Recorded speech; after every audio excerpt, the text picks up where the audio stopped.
another glorious day, my tea sippers, and you know what time it is. I hope you have all of your crumpets together because it's time to dish tea, and you're dishing tea, darlings, with Big Meat.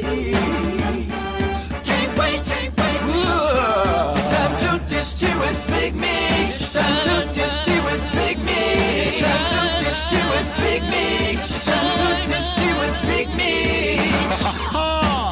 Darling. Hey, hello. Ooh, excuse me. Hello. Hello.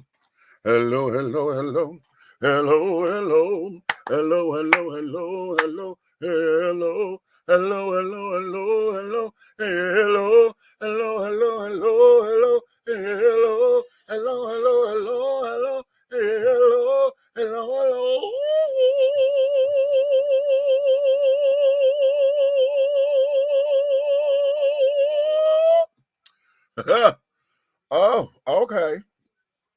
That was sketchy. What's going on? What's up? What's going on to all of my tea sippers, my crumpet dunkers, my tea brewers, my pot stirrers, and my tea leaf readers, honey? What's going on? What's your tea, darlings? I hope you have all of your crumpets together because you know what time it is, honey. It's time to dish tea, and you are dishing tea, darlings, with Big Meat. What's up? I'm waiting on my co-host to come on up in here. Nikki said, honey, she got a headache, and listen, my sister, honey, I'm gonna tell her this because I'm getting a little concerned, honey. She stresses herself out. That's what she does. And from time to time, she gets into these little headache spells and carrying on, and they're somewhat debilitating, you know. And in that, I think when we talked about that before, I think it's probably her anxiety acting up, and she probably needs her medication for her anxiety so that she can mellow out. But she's trying to get her headache to subside, and she's going to be in momentarily. Big Red, honey, I know he's out running and carrying on, so he'll be in soon. So right now, it's just going to be us for the moment, okay, until my people get up in here. And we may have a special guest coming up in today, hopefully. So, yes, hey, come on up in. Wherever you are, like, subscribe, and share, or whichever platform you are. Whatever Facebook page you're on, if you're on my page, if you're on the Dishing Tea page of Facebook, if you're on all of our YouTube, if you're on Nikki's YouTube, my YouTube, or Big Red's YouTube, like, subscribe, share, get everybody that you know to come on up in here. Because, darling, we figured to have some fun, hopefully, today. I'm gonna try not to be as serious, but we're gonna talk about something very serious. Because I'm getting real tired. Okay, and I'm tired of being tired of us having to deal with the whole say his name or say her name campaign. Right now, earlier today, about 2 hours or so ago or so, they were marching and protesting in Minnesota. I think it was Minneapolis. Say his name, AMIR LOCKE. AMIR LOCKE. Now, I don't know how old this young man is, but this is the latest tragedy that we have dealing with the no-knock warrant. And the folks that went up in the house, and police that went up in there, they had their weapons drawn or whatever. And yes, the young man was reaching for his gun, but from what we're understanding, he was asleep. As you saw in the video, he was up under his blanket and he was apparently asleep. And he was reaching for his gun as a gun owner. And of course, the officers fired and they killed this baby. Now, I don't know how old he is. Let me find that out. And research department, if you in here, find out how old AMIR LOCKE is. Let me see if I get to it real quick. They keep calling him. Oh, wait a minute. This boy, look, he's 22. My God. My God, 22 years old. Look at this baby. Oh, I'm gonna share his picture, y'all. I'm gonna share his picture just so that y'all can get an idea of who he is. Okay. What? During a no-knock warrant that was targeting somebody else. And see, and again, they have multiple wounds. Oh my God. I'm still trying to understand this whole multiple shooting shit. Okay. Why is it that everybody got to shoot their motherfucking weapon? Okay, if you got control of the situation, look at this baby. Look at him. Okay. 22 years old. They say Minneapolis released body camera footage of the deadly shooting of a 22-year-old man killed when officers entered an apartment serving a no-knock warrant. AMIR LOCKE was shot early Wednesday morning as he was trying to sit up on the couch in his friend's living room where he lay with a gun. At a news conference Thursday, Minneapolis interim police chief Amelia Huffman said that the warrant was tied to a homicide investigation in St. Paul and that LOCKE was not named on the original search warrant. At this point, it is unclear if or how he's connected to St. Paul's investigation, but they're continuing to work dedicatedly on this case, she said. These events unfold in seconds, but the trauma is long-lasting, said Huffman. A young man lost his life, and his friends and family are in mourning.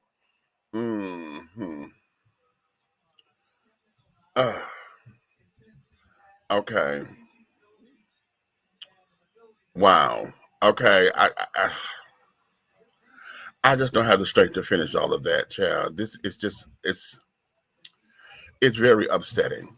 Okay. This is just it's upsetting. I'm so tired of this, but let me play something else. I got to share something because let me share this other video. Okay, make sure I share the sound because I feel like this woman here. I feel just like her.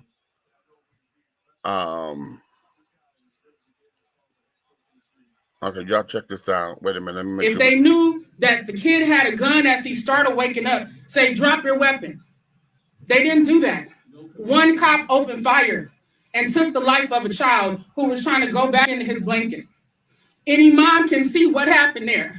So I can't tolerate the whitewashing. I'm sorry, y'all. We can't do this.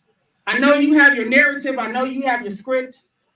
And no, you guys didn't personally go shoot somebody, but you do have the opportunity to make it right, to talk about the fact that you changed the no-knock warrant policy. Where's the evidence of that? That wasn't present on what happened to AMIR LOCKE. So if I'm going to be the co-chair of this group, I'm expecting strong leadership. I'm expecting integrity, and I'm expecting accountability. You guys aren't going to waste my goddamn time. And I don't care if you guys have your security trying to stop me. I can be used to come speak the truth about what needs to happen. But when it's time to call out these inconsistencies, these inaccuracies, the lack of information, I got to sit in the back or even not even be invited. I'm not here for it. We fought too long, too hard. There's people in jail, including Cortez Rice, trying to get the court to show what's happening in the courtroom so people can see what's going on. People have put their lives on the line because we're ready for change. So we're expecting from this point forward for you guys to do something different. I'm not playing. We're not here for it. We're not here for it. I'm only committed to working on this work group if you all are committed to being honest and transparent and not covering up the bullshit. Okay, enough said. Okay, enough said. Enough said. We are at a point now. We're at a point now to where everybody's at their wits' ends.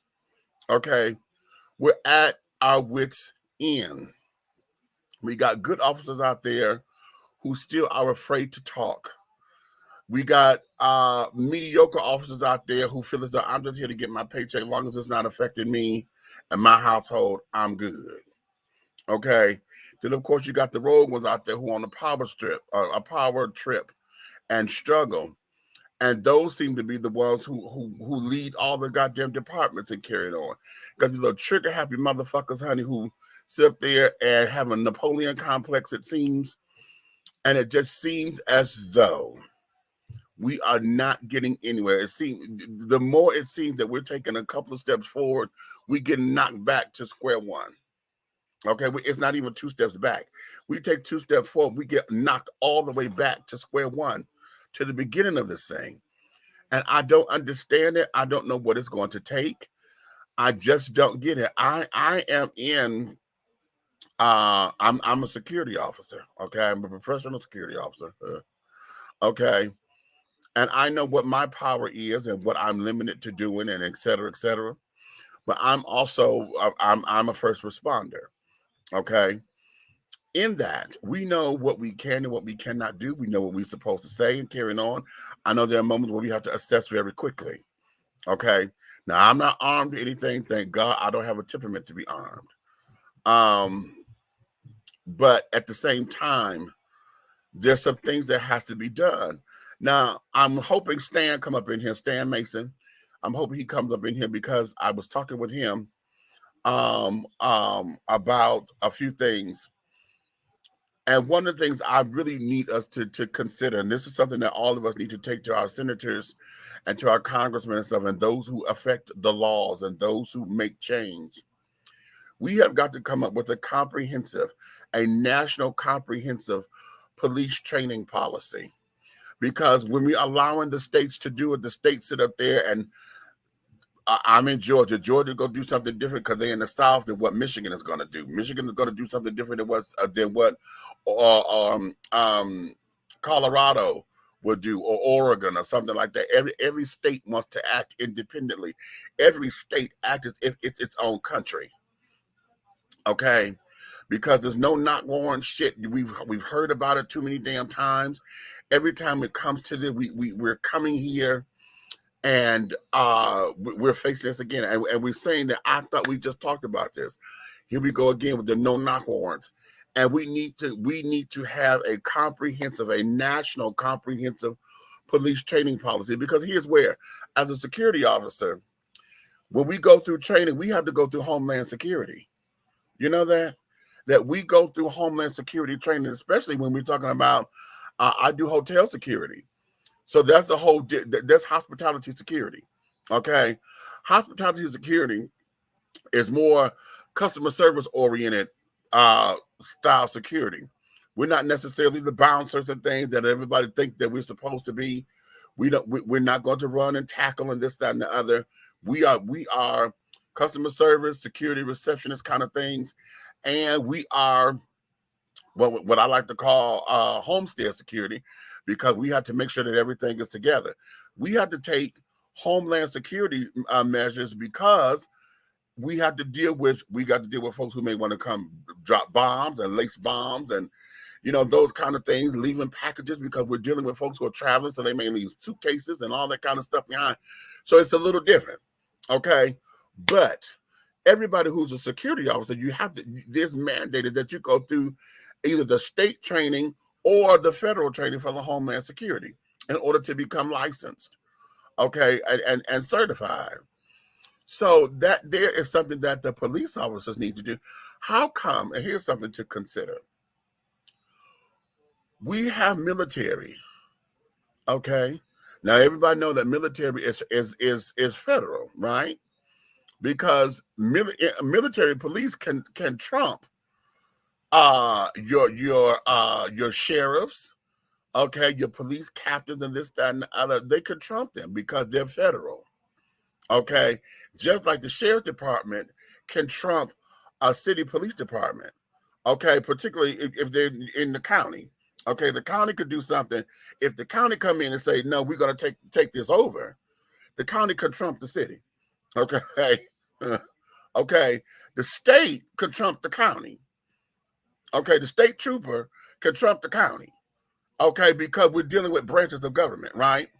And all of that.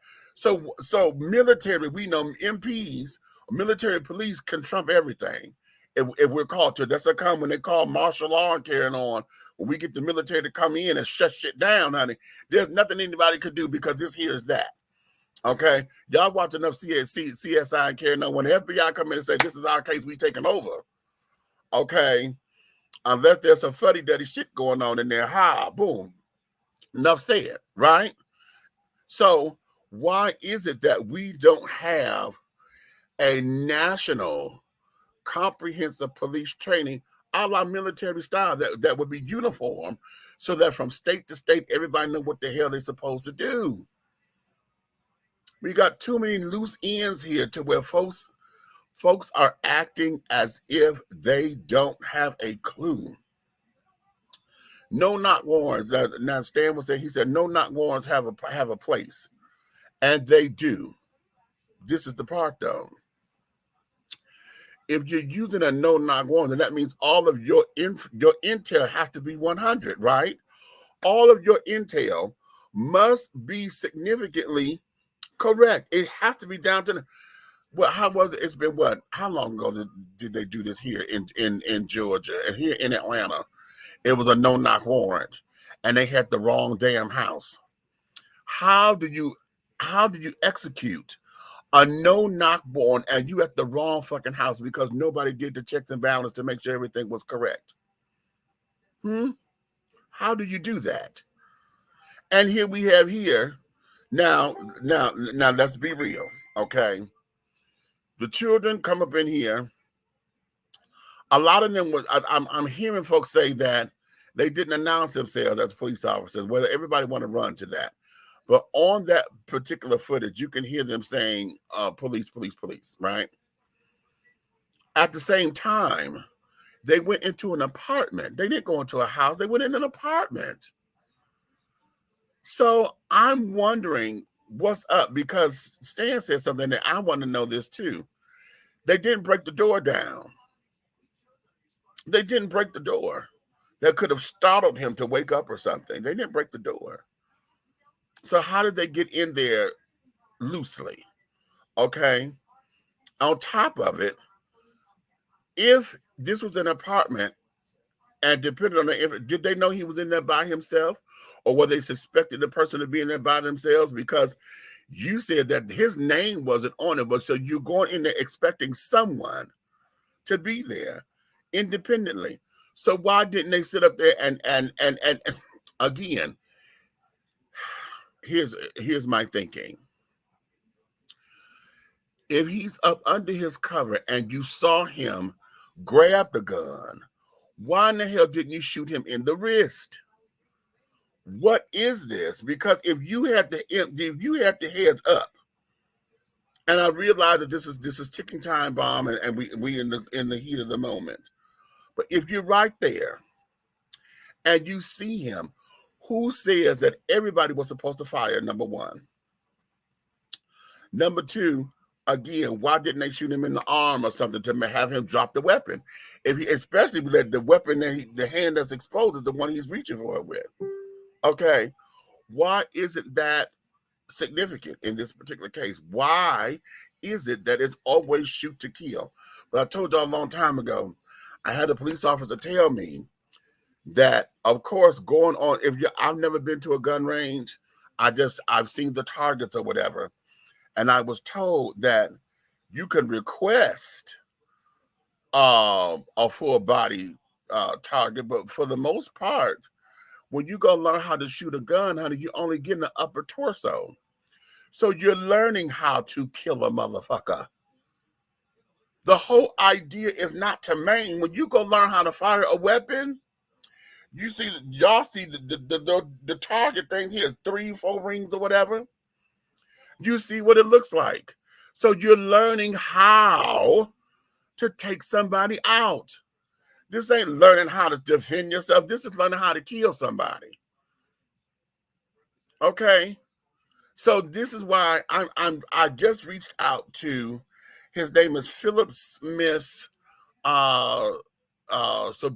I think that's how he's pronouncing his last name. He has a I believe his name is Muslim added onto his name. He is the creator and the president of the National African American Gun Association, NAGA. And it's based here in Georgia. And I just sent him an invitation to come here on the show so we can discuss that the organization. And wait a minute. Oh, girl, no. See, yeah, her anxiety is her blood pressure is not doing right. That's why she got a headache. Shit. Nikki's blood pressure is up, y'all. She just sent me what her blood pressure was. But we have to. I'm bringing him on the show so we can look into these things and come from it from an African American's perspective, because the NRA is one thing, okay, but I have specific questions for Black gun owners. That y'all know, Red and Nikki are Nikki's a military wife, and Red is a veteran. So, in understanding it, it's one thing to understand it, but he's coming from a soldier standpoint, right? She's coming from a soldier's wife standpoint and understanding what it was to protect herself, and just having their whole military thing. I got this tightness right here in my neck. So I don't own a gun. I've never fired a weapon, and I have questions to ask him concerning gun laws, concerning the need to understand why this is. Why is it that we're not teaching folks to shoot to maim and not kill and this, that, and that? Because that's a real big question that I have. Why is it that we're shooting to kill and not shoot to maim? Okay, or to make incapacitated? Why is that? Because I really believe that if we become truthful with this, y'all have heard me say this many times before, if we are truthful with the idea of what protection is, I think it will ease the conversation, because oftentimes we keep saying guns don't kill. Guns don't kill people. People kill people, but a person won't necessarily kill another person if they didn't have access to that gun. And if we have responsible gun training, or honest gun, not just responsible but honest. If you coming up here saying, because we say it all the time, bitch, I'll put a cap in you and take your ass up out of here. That's regular everyday language. Okay. I'll blow a motherfucker up. Okay. I'll light his ass up. And it is not to maim. We talking about taking somebody out. Okay.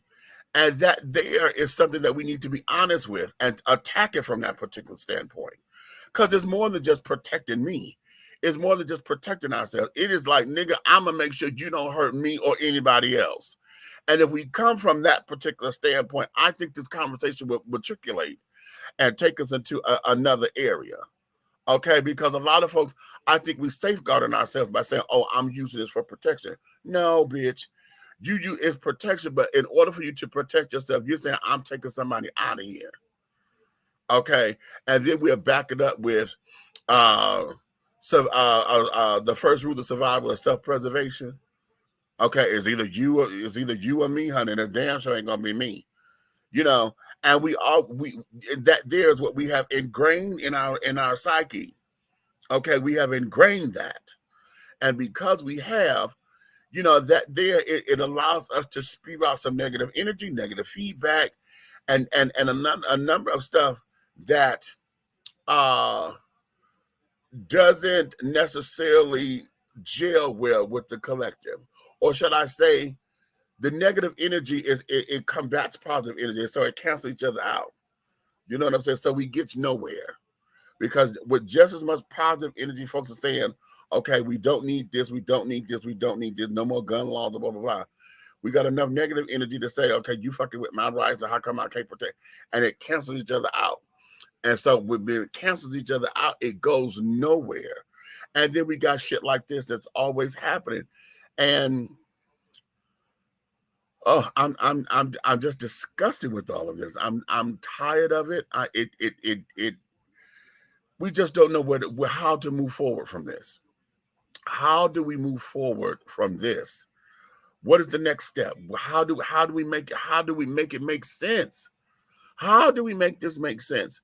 And yet still trust in our law enforcement officers. How do we do that?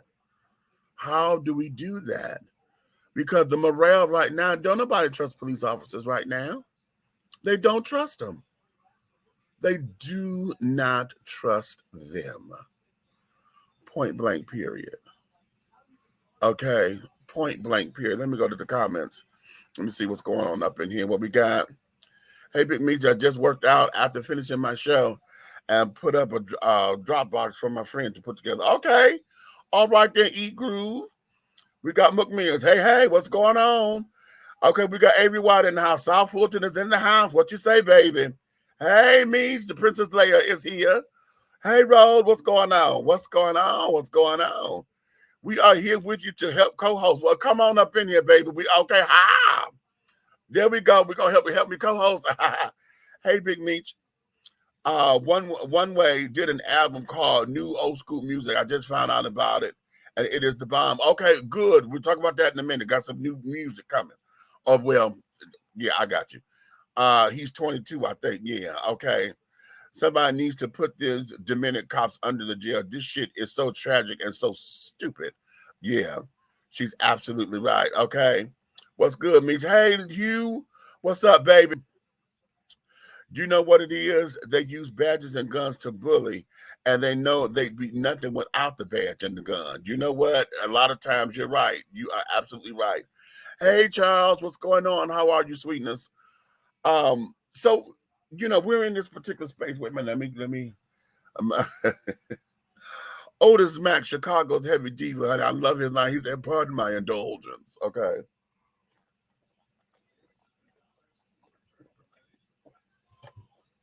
It's just regular water, y'all. I'm trying to stay hydrated. And I'm doing good, honey. In the last 2 days, this is the last of my 2nd gallon of water. I'm trying to get back into where I'm drinking a gallon of water a day. Yeah, we're returning back to that particular philosophy. But anyway, at this particular point, the question becomes, where do we go from here? How do we make this shit happen?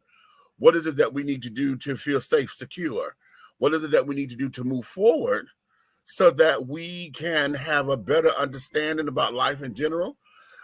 Is it the fact, here's the bigger question. Do we have the same value of life that we once had? Remember when we were kids and we used to always put, we would be taught that, life has a value and carrying on, you can't replace this, you can't replace that, and blah, blah, blah, blah, blah.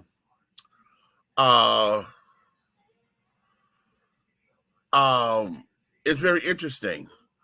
Do we put value on anyone's life these days? I mean, hell, a lot of the millennials and carrying on, especially the hood millennials, they don't see themselves living past 30.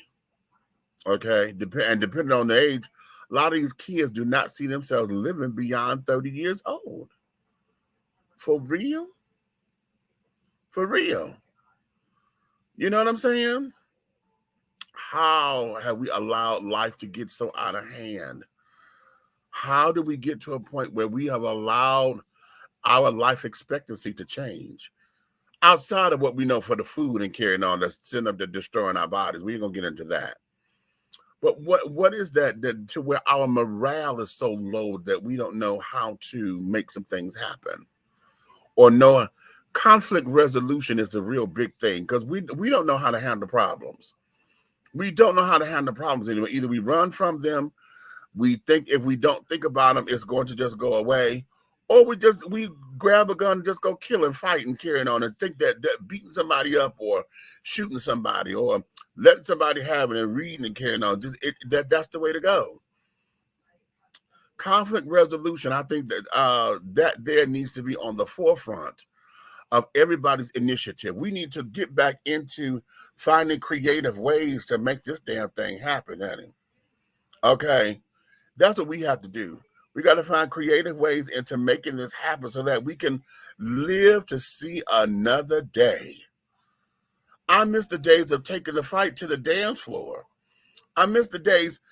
I'm going to implore y'all, honey, go get the movies Breaking or Crush Groove. Those movies from the 80s.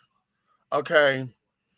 Hell, even Glitter. Go get that damn Mariah Carey movie, Glitter. okay, a honey, okay, where it was all about taking that energy, honey, and you didn't fight it out, honey. You took it to the dance floor.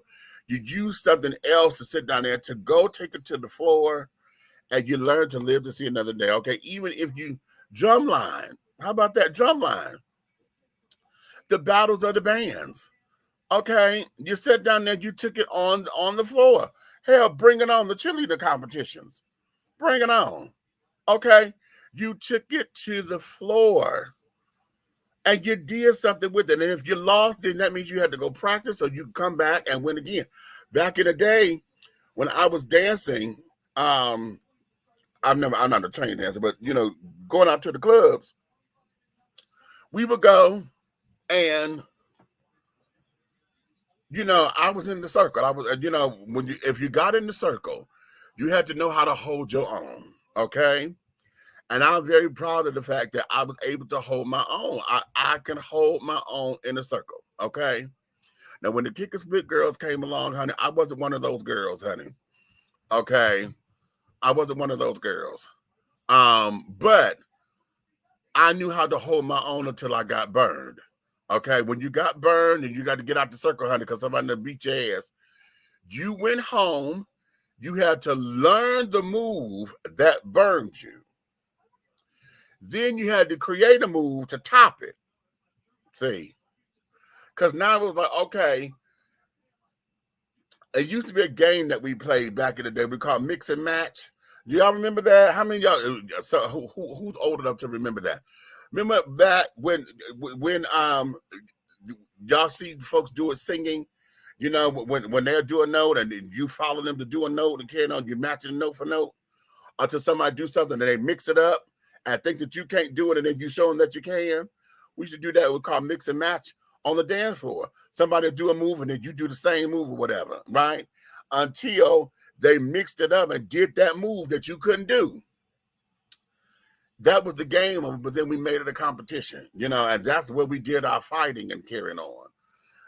I wish we could return to those days to where we gave folks an opportunity to live for something, okay? To live for the challenge, to understand that I can live to see another day behind this, okay? But now,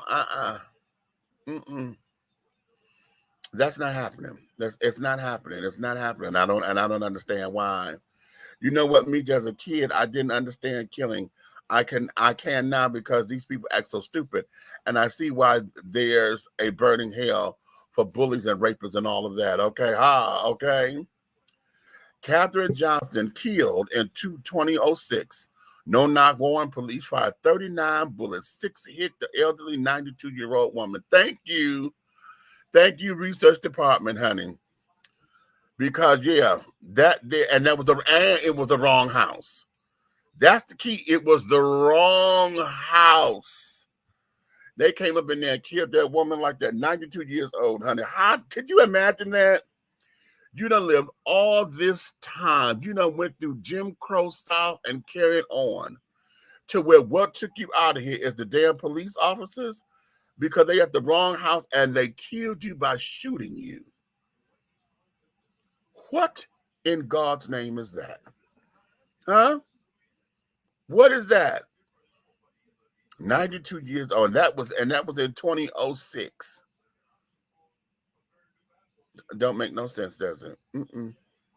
What we got? Pose is the most recent film project to pass that message along of taking issues to the floor. So we need something that crosses the lines like gender and sexual orientation. Pose came on and that showed us as gay kids how we did it in the ball scene. But that there was it depicted a time and era, the same time and era that I'm talking about. Because Pose was my life, honey. Pose was the late 80s, early 90s, and I was in my late teens and in my 20s in the 90s. Okay. And that there was the culture for us. We took all that to the fore for those who was in the balls. And in Detroit, we didn't walk balls at that time. We took it to the dance floor, And we did contests. They had the Miss So-and-so pageant and this, that, and that. It was all in the pageantry. So Yeah, but I'm just trying to. I'm just tired of us having to call a damn name. This baby was 22 years old, and what they're falling back on, the thing that they're falling on, which is trying to cover their ass, is that he was reaching for the gun, but he's up under the blanket. He was asleep apparently, and y'all come in there. And according to the camera, it wasn't like y'all came around the corner and he was already up pointing it. Y'all came around that corner hollering and starting, and he was reaching for the gun. He was reaching for it. Okay. And from what I read, he was a legal gun owner. Okay. So it wasn't illegal for him to have that gun. It's just that they came in there like they did. And I'm still trying to figure out, how did they do that with him? And he was in an apartment. It ain't like they kicked in the door of the house. They were in an apartment. So I'm having issues. I'm having issues with that. I'm having real strong issues. Come on, Red. What's up? Nothing, just listening to you ranting and raving. What's going on? Well, you know, in Minneapolis, Minnesota, a 22-year-old was killed by the cops. A no-knock warrant. And when they went in, according, they hollered police or whatever, but the boy was on the couch and apparently he was asleep and up under the blanket. And when they came around hollering, he was grabbing for his gun, still up under the blanket, and they fired it off. I think they fired like 14 rounds or whatever. He killed that boy, 22. So this no-knock warrant, was it a warrant to come get somebody that has murdered a lot of people already or something? His name wasn't on it. It was a no-knock because they were looking for someone, yeah. But he wasn't the person. That's not what I'm asking. The severity of the warrant. Uh-huh. Was it for a murderous crime? Hold on. Let's find out.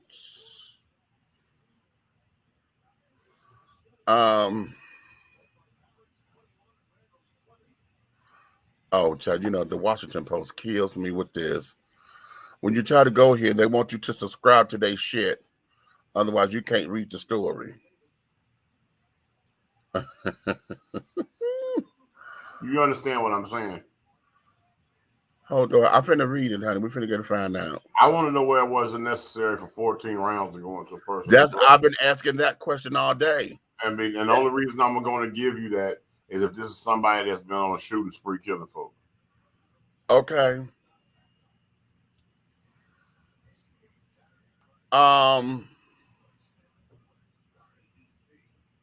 Here go Ben Crump. Child, Ben Crump is in everything, ain't he?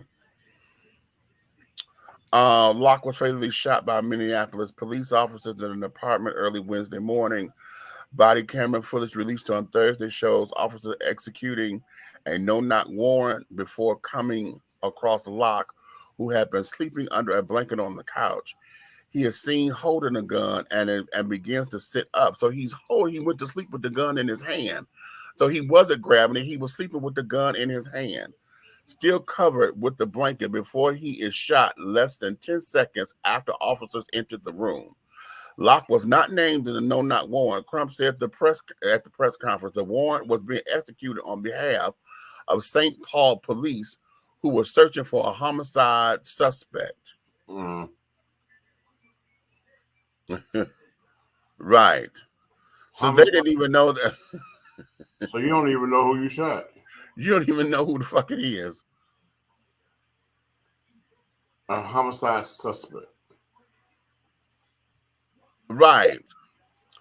From another city, because y'all in Minneapolis, y'all said St. Paul. Question. That guy black they killed? Yes. Oh, okay. I'm done. Okay. No, because the rules are different. The rules are different. You feel me? Yeah. Because I don't see them going up in the white folks' house like that. I can see them going up in there, but I don't see them going up in there like that. You know what? And and that there, I'm glad you said that. I'm so glad that you said that because as I'm thinking about that, I have yet to see folks go just what you said. Go up in Caucasian houses, okay, with no not one. We don't hear that, and I'm not saying it doesn't happen, but it doesn't make this kind of But even news. if it does, they'd have been told drop the gun 14 times, not How shot about 14 that? You times. know what? And I can't fuck with that because now that we have seen on several occasions. Okay. This is the baby right here.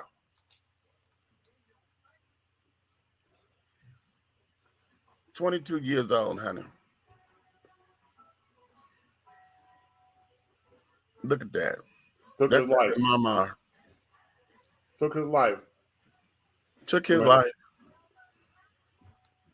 Snubbed him out. Now who's gonna pay for that? Right. Right. And how can they? You know, just oh, I'm see it's starting to get to the point to where these kinds of things are just on the battlefield. We're becoming a little more desensitized to it because it's happening so frequently. To where it just seems as though it ain't making sense. Well, it didn't make sense to begin with, but this here is just it's heartbreaking and it's heart wrenching. Well, you know what? I'm not going to increase the flavor of their power by becoming a person that's carrying hate for law enforcement. Right. But what I am going to do, which I don't know if I mentioned this to you, because I was going to send it to you tonight, share it to you, but since we're here, Passionate Riders have a sister strand to their nonprofit organization, and it's Passionate Riders Ministry, Okay. pastored by Pastor Kenneth Standard. Okay.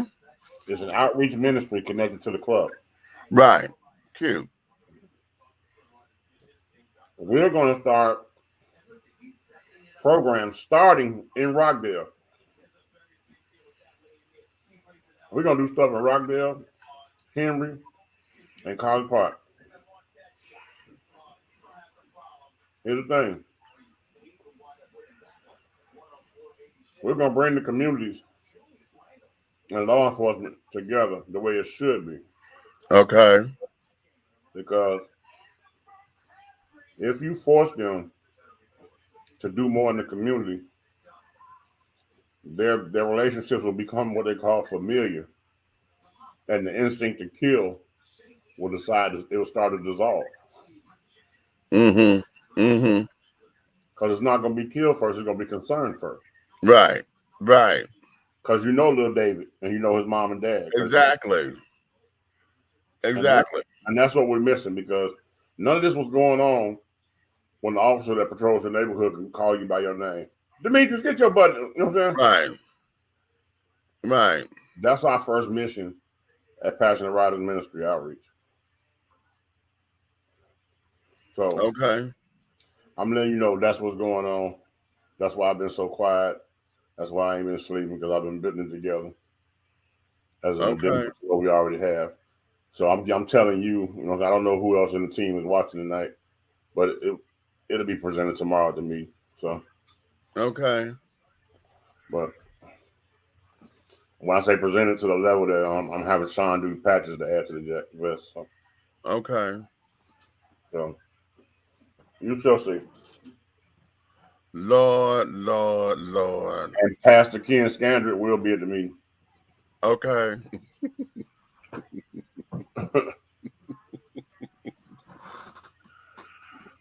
We'll talk. Okay.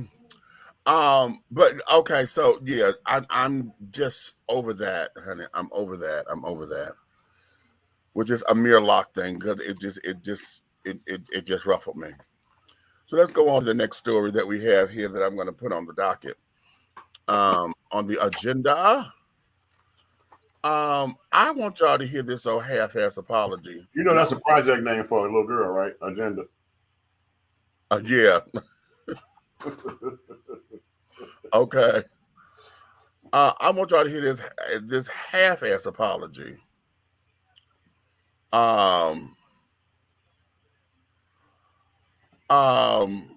From Joe Rogan. Now we talked about him on yesterday's show. Because India Ari is very adamant about taking her music off of Spotify. Correct. Okay.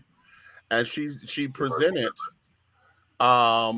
she played a compilation video of Joe Rogan using the word nigga umpteen times. Okay. And this what it is, it's been a compilation of him just using this word randomly. Okay, and in the conversation and carrying on this program.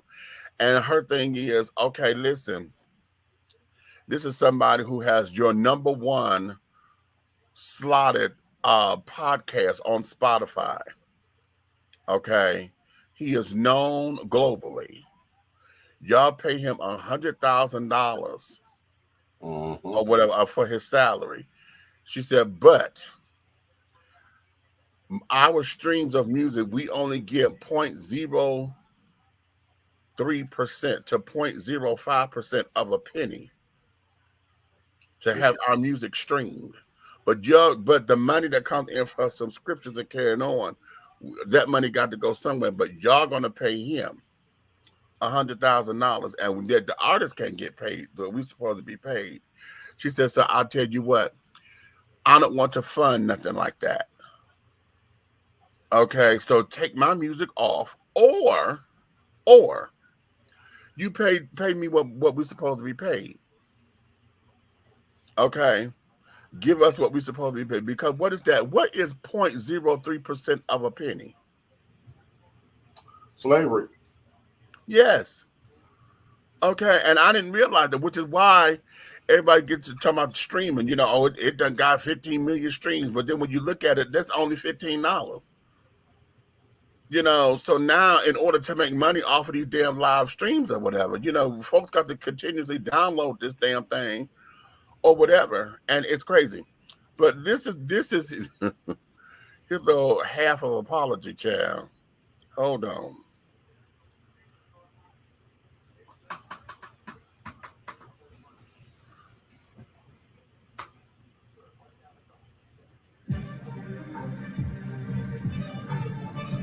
Oh, we got to get through the commercial.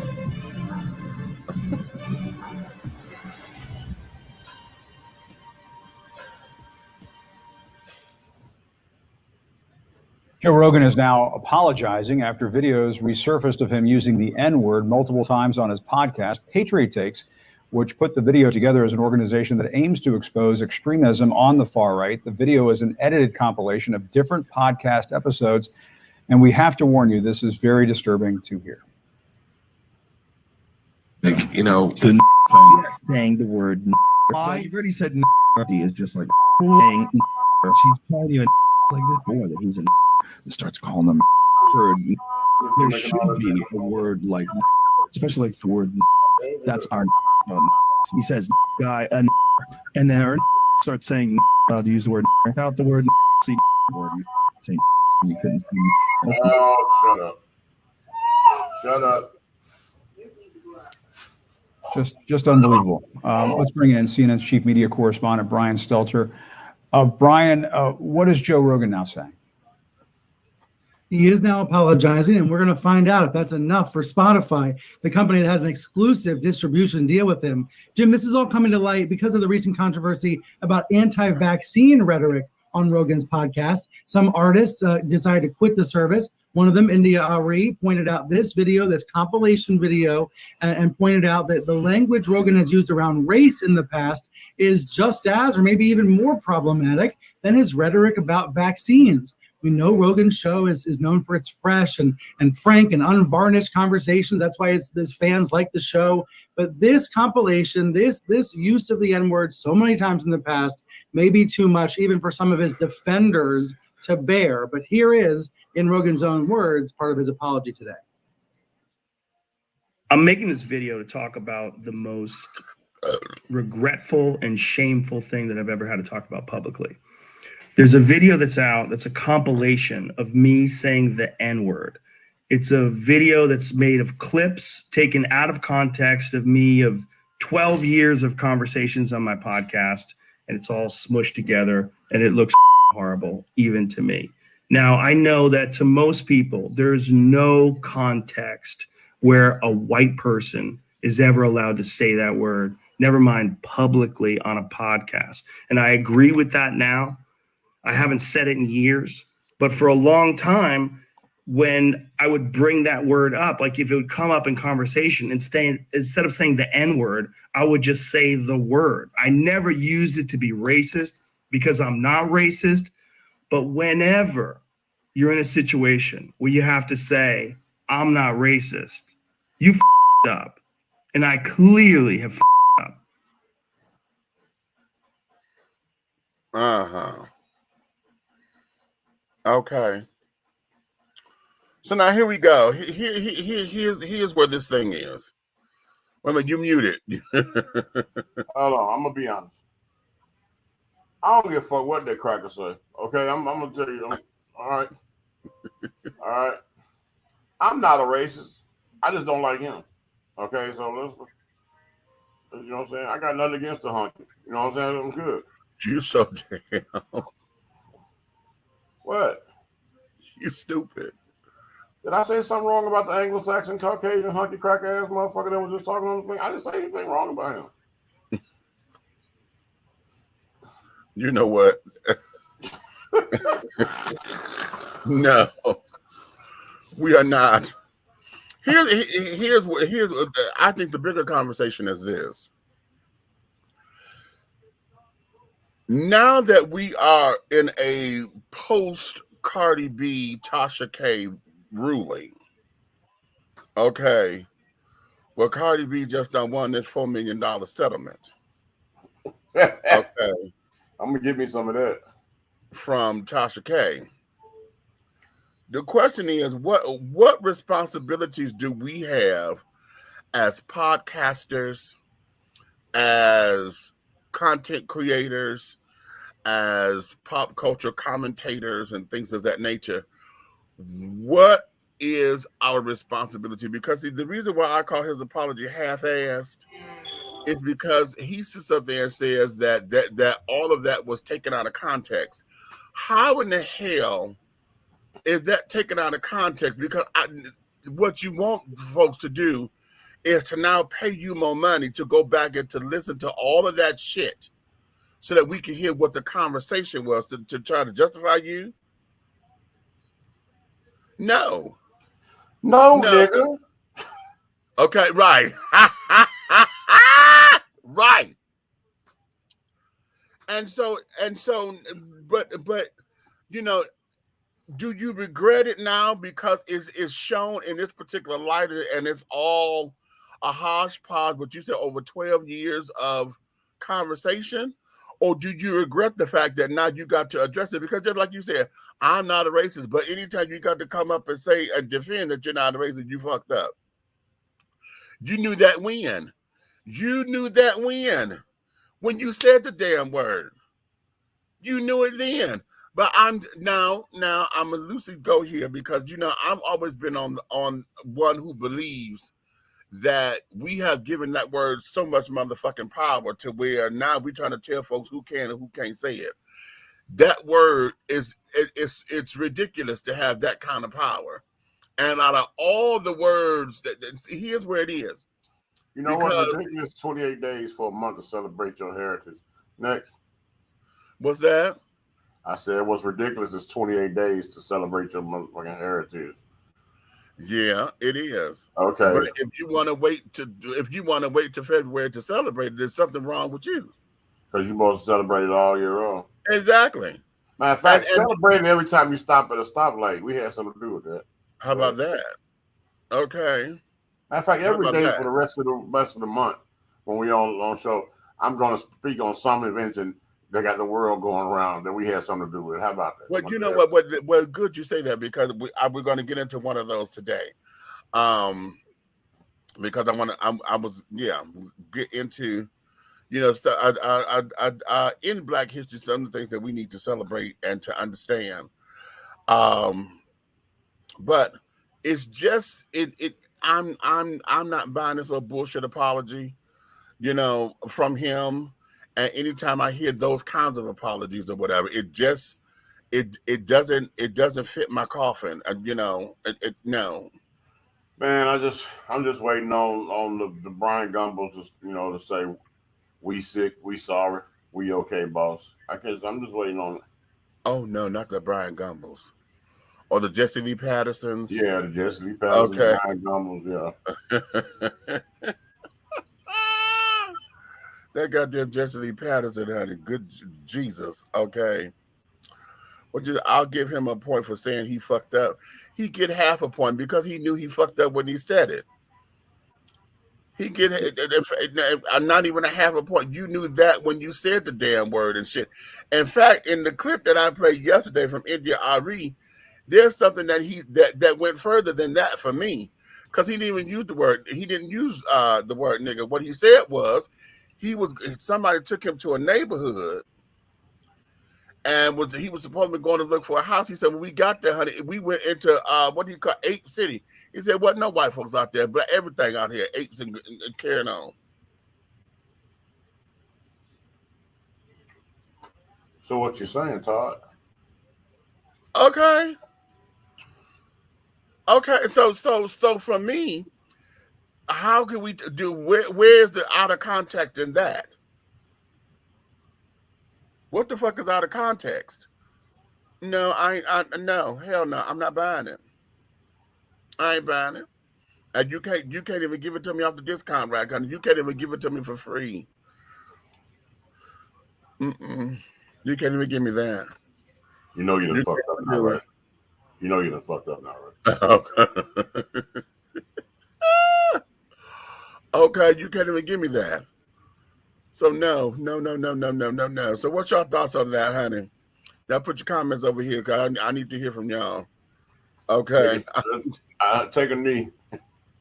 Shut up, fool. Not take a knee. Okay. I will never understand. It's like they pick a white person every year to try to get away with it. It almost feels like that, doesn't it? Every year they're like, okay, it's your turn. You know, they're not paying attention to you. You know what I'm saying? Right. I'm gonna give you this clip full of niggas. I need you to go out there and shoot them. Okay. The way how that clip was running, honey, he was firing off.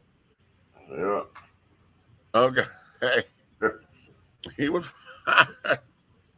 okay. Had a whole clip full of them, honey. Okay. Excuse me, I'm having a heterosexual moment. Oh, not a heterosexual moment. Heads or tails? Oh Lord, neither. Good. More for me. You know, I'm gonna let you have it, baby. I'm gonna push it your way. I'm like, oh no, I'm gonna make sure you gluttonous, honey. And don't forget the gravy. And I appreciate you. Yes, you do. I appreciate you, baby. Go ahead, honey. Good. I'm gonna have to. You watch the door. Right. I'll play security lookout. Okay. Because I ain't gonna be able to see shit. Okay. What in the Betty Crocker is going on? Ro, what you say? Spotify's going to get rid of that cash cow, Joe Rogan. He's making them a lot of money, so it's not going to get rid of him because he's making them a lot of money. So why would they get rid of him? Well, you know what?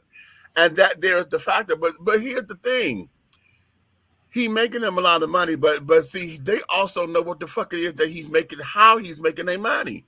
So now here's the bigger question. Because we don't get all up and out when we talk about the rap children, because see, when we talk about nigga, and all the rap music and shit, the white children in the bigger companies that carrying on, because we can say, okay, Russell Simmons he owned the company, but the children was the distribution. Okay, which gave the company the power. So yeah, Russell Simmons and them and Suge Knight and all them may have made their money, but they got paid from distribution. Okay, so we don't necessarily go after them for saying this. So is that the same token as to why Spotify won't do it with this? Because it's the same damn eagle. It's the same bird, just different wings. Oh man, let me tell you something. If India Ari have that much pull, or she got friends on the right area, she can cause a domino effect that will make Spotify step up. Exactly. And I think that her going public, like, see, this is the whole thing. I didn't know about the backlash from Spotify because he said stuff about the COVID-19 thing, his misinformation about COVID-19. I knew nothing about that until NDRE thing dropped. Mm-hmm. And then it became, now this is becoming newsworthy. So now this done hit all of the blogs. You see, that piece came from CNN. So now this done made major news. Which entails they're going to do what we say our famous thing we do. They're going to do an audit. Okay. And that's when they're going to get the rat. Okay. Because it might be more money saved to get rid of them than it is to keep them. How about that? Because nobody India does the math here. That's all. Okay. India said in her piece that we played yesterday that Spotify had called her, right, to try to come to some resolve. And she said they told her that basically that it's the black music that gets most of the downloads and all the streaming. They making their money off the black music. She said, now they didn't tell me something I didn't already know, but for them to acknowledge that, okay, she said, no, you could take mine off because see, this way I don't have to worry about funding that. Because y'all gonna keep him to pay for it. Yo, newsflash. What? They got what's his name pulling out Neil Young's music. Who? Neil Young is pulling out Spotify. Stop. I told you what the fuck's finna happen. Bay and B, honey. Bay and B. You know what? Hold on. I told you what's gonna happen. I knew it. Everybody was talking. I said, let me be quiet. I know what the end result of this is. Oh, wow. He did that 2 days ago. Wait a minute. Shit. Yeah, he done fucked up real bad. He made a real mouthful when he said, I fucked up. Yeah, Joe, you fucked up. Ooh, wait a minute. Hold on.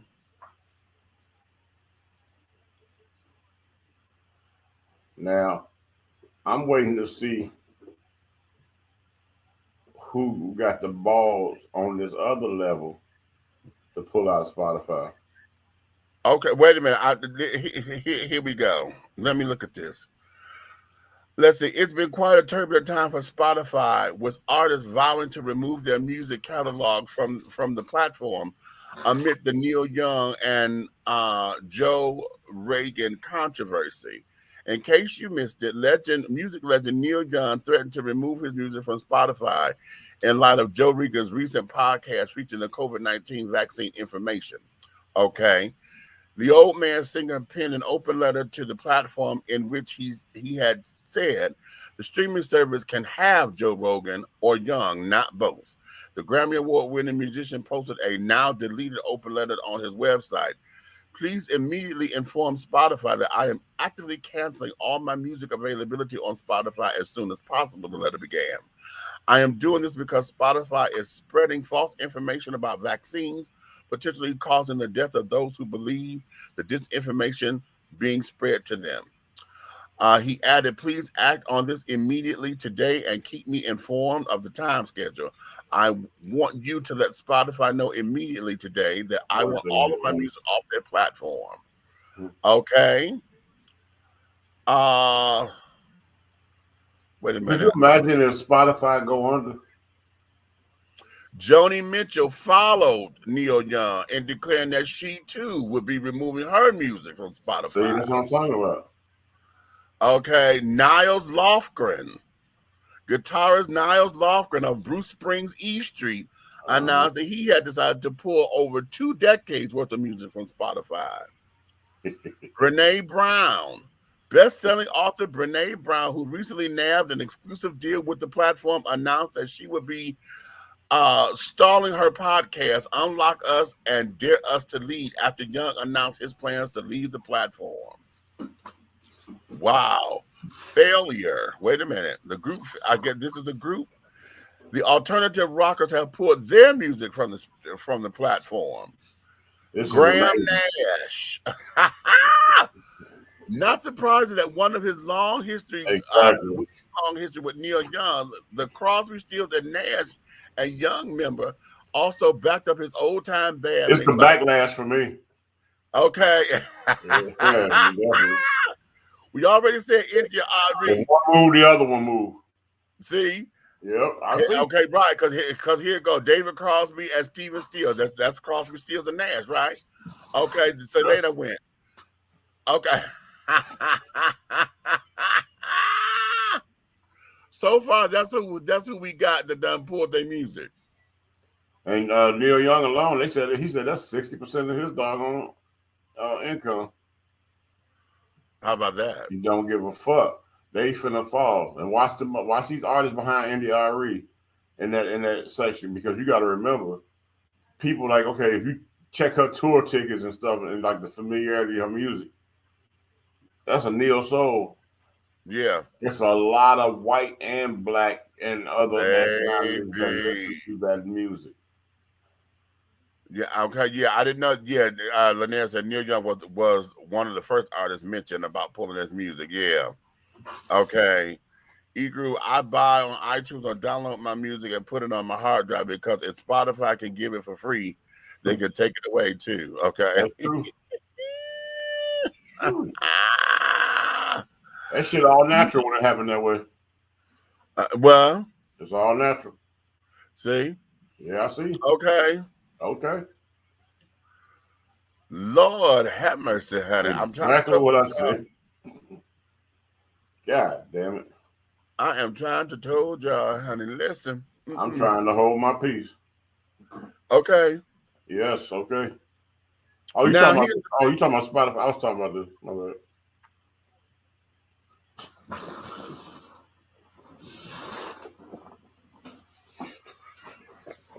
My bad. Go ahead. Okay. All right. They tease me all the time, honey, when I'm on my phone. Stop watching porn. Okay. You said that.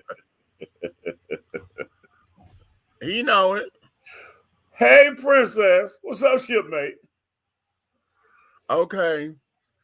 So now let's go here. I'm gonna change the tune just a little bit, because I want to take a moment from race for just a second. I got one more race thing to do, but I'll say that for later.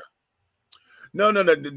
This one is about the president and their efforts of, he's looking to bring on a black female Supreme Court justice. Okay. Oh.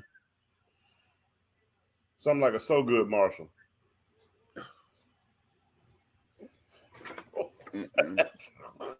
What is wrong with you? Did I say something wrong?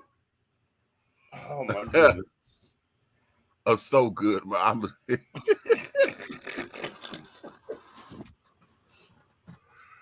Okay. Okay. Somebody said they love that funky song on your album, honey. All right. Thank you very much.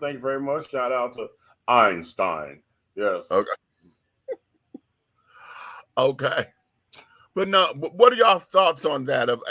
Because what the Republicans have done, and a lot of the so-called conservative thing, they set up, and they are now trying to make this into a race issue. They're saying that even though it was a campaign promise, now that we're I upon don't it, have a problem with complexion. okay. Because I swear, I don't. Go ahead. Okay. Um. Um. They're all.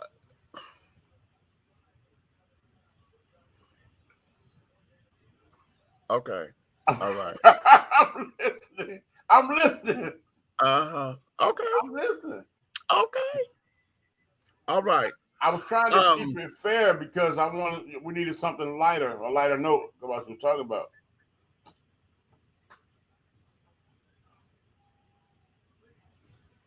Okay, look. Hey, I'm gonna turn it down. He said a lighter. I'm turning it down. I'm a beat your ass.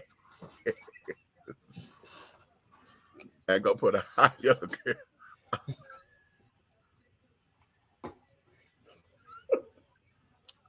Okay. Back to you. Okay.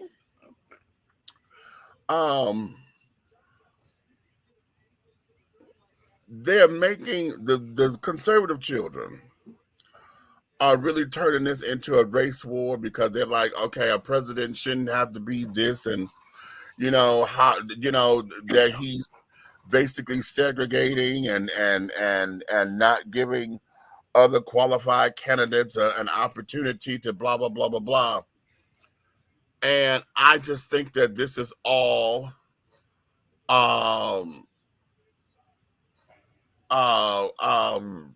it's all hogwash. It's just a means for them is what to throw daggers and just to just trying to get through the thick of things when they do that. That's all. Yeah. I know. Oh, I know. And it's bullshit. It's bullshit. Something like that. and it's depressing, and at the same time, it's exhausting. Two angry watermelon. What? Okay, it is completely exhausting. You know what? And the price that we pay is astronomical. Okay. Okay. It is. It is. It's like everything that we need, we always catch it in the rear, and it's just swell up. Yes, it does, doesn't it? Okay. I know. Those are allegedly with Spotify. I wonder if any newer artists will follow suit because many of these young artists don't take a lot of firm stands at the risk of their coin. Now, you know what? That's a real good thought. That's a real good take, Lanier. Real good take. Republicans are racist assholes. Anybody that votes for rump roast is an asshole. All Republicans, honey. Exactly. A rump roast. You're right. You're hitting that dead on. Shut up, fool. What? True that. Okay. All right, children. Hey, I found her. Found who? I don't know. It don't matter. Okay. I think I done tripped into one of your pages. Without it's amazing. Now you ain't tripped into one of mine. Yeah, it must be one of your sister pages. No, it ain't one of mine. No. No. This the other end of the cow, not the front side, the back side. Like I said, it ain't one of my pages. Yeah, but I bet if you goddamn went somewhere with me, you might change your life. I know that no. You telling me that a little grilled fish don't sound good on your plate? No. You sure? I know. You sure? I'm gonna get you some fish, man. I'm telling you, you gonna eat it. Why not? No. You'll turn down the meal if I gave it to you? No, darling. Okay, listen. Don't Not start no supposed to shit. Don't look a gift horse in the mouth. Okay, what you said, child. What you said. Okay, well, I'm having a seafood party. I need you to come through. All right, honey. We're going to see the food, honey. No. You know what Johnny Cakes are? Johnny Cakes. You know how to make them? Oh, I haven't made none of them in a while, yeah.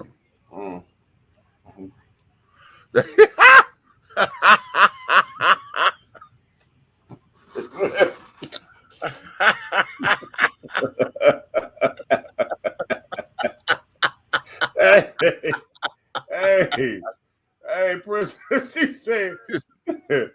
said you prefer sausage, huh? You'll never see. But you know, my diet has changed, honey, because you know my constitution don't do well with sausage like that, honey. So I have now had to relate to bird, honey. It's just the bird. So so you like chicken necks? Turkey neck, duck, filet. No, and I prefer chicken thighs. Why you gotta sing thighs? It's just chicken thighs. No, chicken thighs. Well, why are you singing it though? I'm not singing it.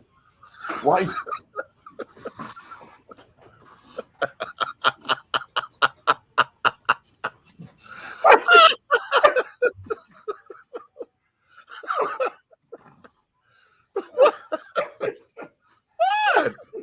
Why are you saying? It's like if I was saying, you know, it's like this. Okay, oh, she got a nice ass, but we know that I'm gonna say she got a nice ass. You know, see, I hit it with the Temptations. You saw that?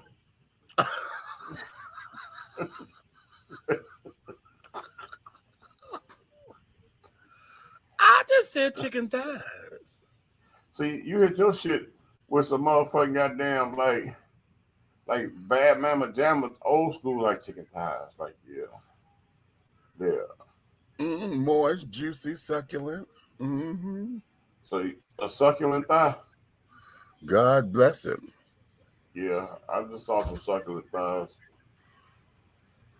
How about smoked turkey tails?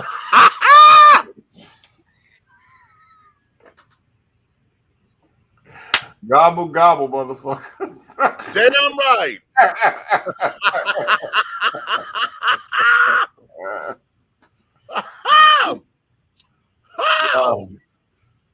Wait, this goes right into let me play this video. Let me play this. And you know what? There's like I know you said you're really close with your mom, and I know she gives you advice, and there's like an ongoing rule. My mom tells me the same thing. I'm not married, but once you're married, do not let another woman into your household. And I know you have close friends, and you know, we've seen it on TV, reality shows, we've seen it in real life, seen it on court shows, talk shows. You let a family member, a close friend, stay at your house for a while. Maybe they need a place to stay, and something happens with the husband. Are you mindful of that? Does your mother warn you of that? Like, here, I know you have a good heart, sweetie, but there's no woman that's staying in your house. Unless it's your sister, a sister, that's fine. But absolutely, Tashara, my mama has already don't have too many people around y'all. Don't get comfortable. I don't care how good you trust or whatever it is. I'm very mindful and very careful. I will buy a friend a hotel room before I let them stay at my house. However, I am a prayerful woman to discern the space that I am in. I'm also very cautious of what purpose am I supposed to serve in this person's life? And so while I'm very prayerful, I'm always also asking God outside of mom to direct me. Is in this season, am I supposed to let them into my home? Because, we as believers, we believe that what we have, we're supposed to share with others. But I'm not sharing my man. And so since I'm not sharing my man, I have to be cautious with, everything else that I share, as far as with him being there too. So absolutely, that's a lesson that I get And I think it's a such thing as a balance, which that also goes to Tashara, why we have to have wise friends. Encourage our friends to, because you know how they say a lot of single women, they can't give you counsel. But I was single and I was able to tell my married friends good advice, you know. All right. So she said she don't share. She shared that headline. Okay.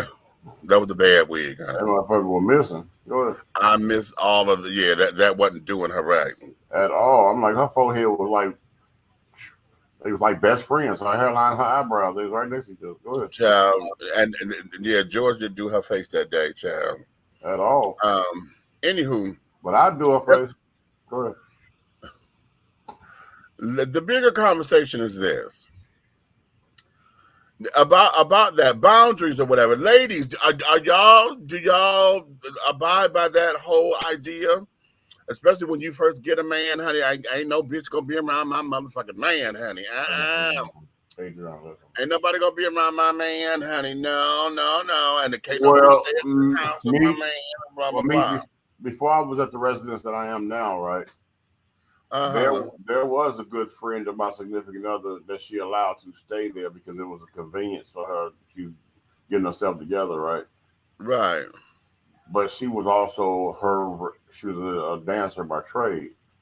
Mm-hmm. So she was comfortable. If you ever been to one of the heterosexual clubs in ATL, you know, they pretty much don't need outfits because they walk around pretty much with heels. Trust, I know. I've been to pictures. Okay, so with them being that way, imagine that person being a guest there and they comfortable in their own skin, whether it be just a sports top and a completely nude sheer stocking walking around with house shoes on. Meaning when the sunlight hit or you're walking down the hall, I can see all the separation of the camel toe. You know what I'm saying? Right. It's as if nothing is there anyway. You know what I'm saying? Right. You know what I'm saying? When I can see the crack in the front and the doggone little radio knobs on the front, if I can see all that, then basically you don't have on nothing. True. Well, it had got that comfortable. Okay. Then, of course, then it was addressed. Right. But you know what I'm saying? But then what makes a woman, regardless of what you do for a living, think that that's okay? Knowing that your friend that allowed you to be here has a whole husband in the house. Well, here's where this is. Because I don't have a man, but I've had people staying here with me that didn't like to wear clothes, and that's fine because I'm a nudist when I'm at home most of the time, and if I'm able to be. That shit like Jurassic Park over there. You stupid. But I know Haji really didn't care for it, but like I had to explain to him, nigga, you don't live here. Number one. Who? Number two, Haji. Wait a minute. Like, what? Wait a minute. Who? What? New car, Haji? Yeah. Okay, go ahead, continue. I'll see you after the show. Go ahead. Okay. So he had a problem because he would come to visit, and my house guest at the time would stay in the room, but he didn't wear no clothes. So I don't close doors or whatever, and Steve stayed in the room. And Haji would, he'd go to the bathroom or whatever and felt as though, he felt he was taking liberties or whatever. He know you got company. Why wouldn't he put some clothes on? I said, you're here. You're up here in the front. Okay. Now, a couple of times, Steve may have been sleeping, didn't know Haji was here, so he'd get right here to my kitchen door, and he'll see this coming. He'll turn around and go back. But not knowing that I had folks over. But nonetheless, Haji was so hell bent about that. It was really trying to get on my case about it. I had to shut that shit down. I was like, listen, nigga, number one, Okay, I know what it is because hell, if you hadn't been here, I wouldn't have on any clothes either. Okay.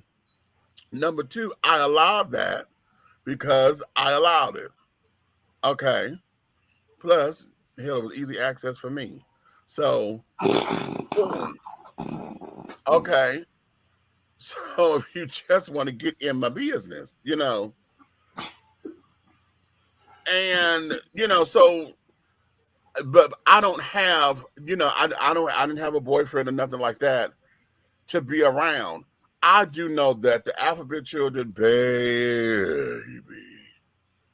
the alphabet children, and I've had this discussion many a times to where, when they first get into relationships or whatever, and as a good friend and someone who really understands this, there's that period where when everything used to be you and your buddy or your best friend or whatever, there's that period. But as soon as they get a goddamn husband or whatever, it just seems as though they don't want nothing to do with you. All of a sudden, honey, you are dead to the world until there's a motherfucking problem. Okay. And it's like, okay, now I got to get put on the back burner because of some bullshit. But bitch, I'm the only one that's gonna be here when either this goes to the left, or even if you decide to take this on, this becomes a little bit more permanent, bitch, I'm your friend. But we have this tendency of, honey, I don't need no other. Everybody be trying to have my husband. I don't want to have one of my kids was killed like that. My very first child that was killed, honey, Paige. Paige didn't want none of us to meet his boyfriend. None of us. And that was the boy that killed him. Okay, he wouldn't bring us around him. Because y'all gonna be trying to have my man and this, that, and the other. Bitch, if your man is havable like that, then he ain't yours. He's trade, honey. He's community property. Okay, that's the one thing that I'm trying to understand. If you sitting up here going through all of these particular changes because you trying to do your little cat's meow and purring and easing and slinking and carrying on, trying to get to somebody else's shit, okay, then bitch, you are not worthy of all of that. But I just need to understand, where women are with all of that, because I know a lot of women, they get into that whole thing of bitch, okay, you ain't gonna be around my man. I'm like, well, girl, either you don't trust him, you don't trust your friends, or it's just new, and you sit up here trying to hold on to it because, bitch, you have been without a man for so damn long, to where now you want to make sure that he the only piece of pussy that you're looking at. Oh my God! You know what? What? It's okay. I know somebody that's. You ever heard of somebody that's so much of a womanizer they slowly transform into the rainbow land? Don't you start. No, I'm not trying to be funny. Don't you dare start. I'm not trying to be start. You ever? It's like you watching somebody go through the trains when they be coming to train. Yeah. It's like they coming through it, and this was the man, the womanizer, just run through the women, but they slowly. It starts with a little mascara, a little weave, and it just starts slowly. It's like your hip hop turns into hip huggers. You know what? I'm gonna hit you. No, I'll send you a photo. Don't worry. You tell me, trade or not. Listen, trade, but okay. Well, in this, because trade ain't trade like it. Trade ain't trade no more, honey. That's the whole thing. Trade is not trade no more. I swear I need to write a book on that, because trade ain't trade. There used to be a help. There used to be a godsend, honey. Trade would come in. They had skills. Okay, they knew how to do something that had the hustle going or whatever. Now they just became weed smoking, game playing little imps that are just bloodsuckers, honey. Okay. Remember what you just said right there, and you can check your phone and your text message. Wait a minute.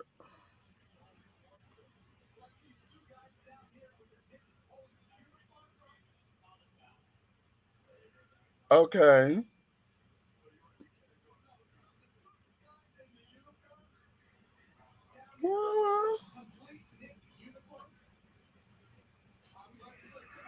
Okay.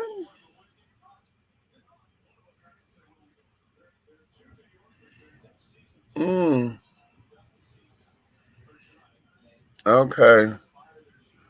Oh, that's gay for pay, huh? Yeah, I guess we put that in the trade category. I knew it. I fucking knew it. Yeah. We'll put that in trade category, honey. That's gay for pay, honey. Because if he could get away with it without nobody finding out, he'll do it. Anywho. Go ahead.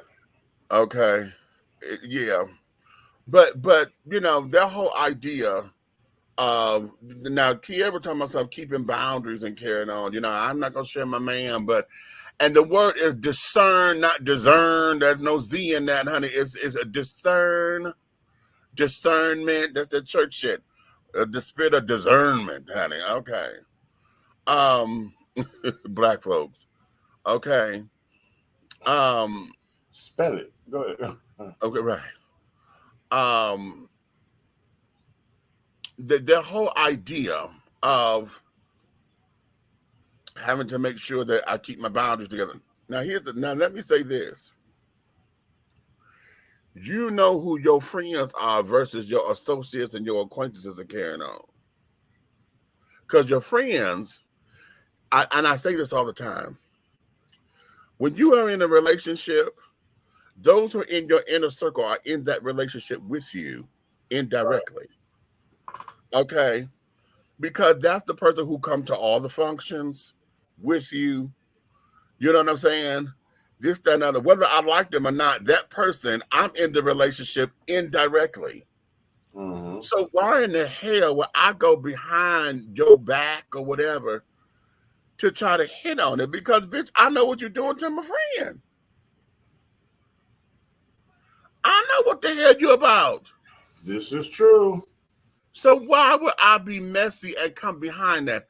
That's, you know what, it bothers me when I hear that with folks I had just, you know, we just broke up, and somebody who was in the picture or whatever, you done sat around, and now y'all been creeping and tipping up whatever, and then when folks sit up there and say, well, you know, you don't know where love comes in because you can't stop love. Yes, the fuck I can, bitch, because that means that all this damn time you've been collecting information. Yep.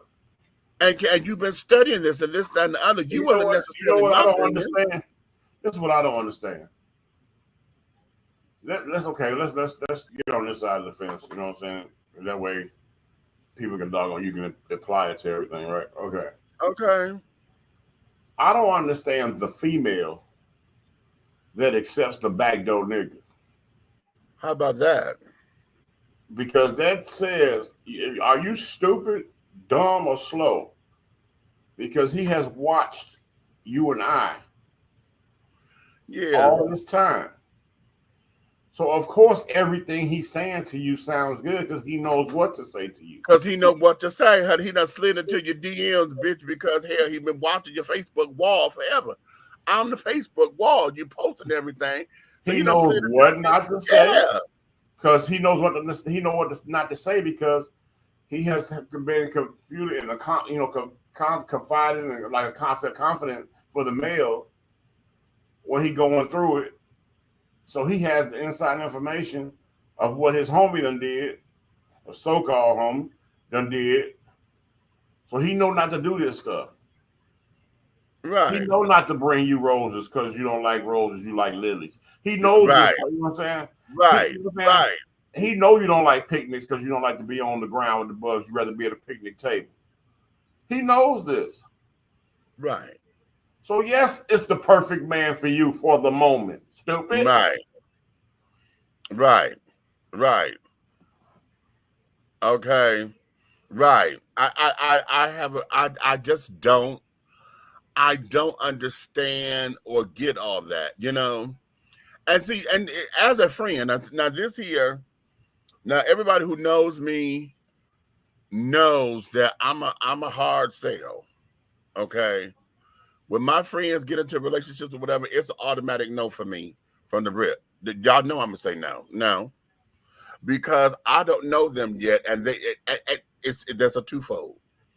I don't know them yet, and all I know is you being all fluffy, okay? Because he make you feel some way, or you know, find out he got dynamite sex or whatever, okay? And now you fluffy and you flitting and carrying on like a goddamn moth to a flame, okay? So I can't deal with you because right now you in lust. I can't deal with him because right now he doing everything he need to do to get his next piece of ass. Okay. And then what I can't stand is that you know I'm the best friend or whatever, and you doing everything you need to do to try to smooth up to me so that you can get brownie points by saying, oh, well, your friend like me. No, bitch, you dating my sister. You ain't dating me like that, bitch. I'll pump your motherfucking brakes to get the fuck up off me like that. Okay, because I don't need no hard sell. Okay, let me see who the hell you are, because when all this is said and done, honey, because when you gone, I'm the one that's got to pick up this girl's pieces. And the broken heart and carrying on to help her crazy. That goes into that pot of stir stuff where we were saying a man and a woman. You got a man and a woman, a man and a man, a woman and a woman. They all having the same problems. Yeah. But see, I'm the person that asks these intimate questions. I get in depth, the things that people think about that they don't want to say. Because every time porn, when you watch a porn, a good porn, it's a Foley track, right? Right. And a good heterosexual Foley track, the sound of a man and a woman has always been right. Okay. I guess I could ask you, you know what I'm saying? You being the man you are. Where your sound at? Your sound went low. You said what? Your sound went low. How about now? There you go. Okay, now being the man you are, if that's the man and the woman Foley they use, right? Yeah. Okay, two men they got hairy legs and all that stuff and everything. So is it like sandpaper? Is it like? No, it's the same. How? Did you really want me to go through the mechanics of that? I'm just saying, because if you got two women together, right, you should not hear nothing because you got two pillow-faced cats hitting each other, right? In a sizzle moment. Supposedly, however, it depends on the aggression or what they're doing. Is when they get to playing with toys or whatever, it's not going to be a slap. Okay, but plastic with two guys, plastic against skin, right? And rough man against man and man against woman. That's three different sounds, bro. No, okay, all right, okay. Am I wrong? We finna find out. What you mean? I don't want to see that. You're not gonna see shit.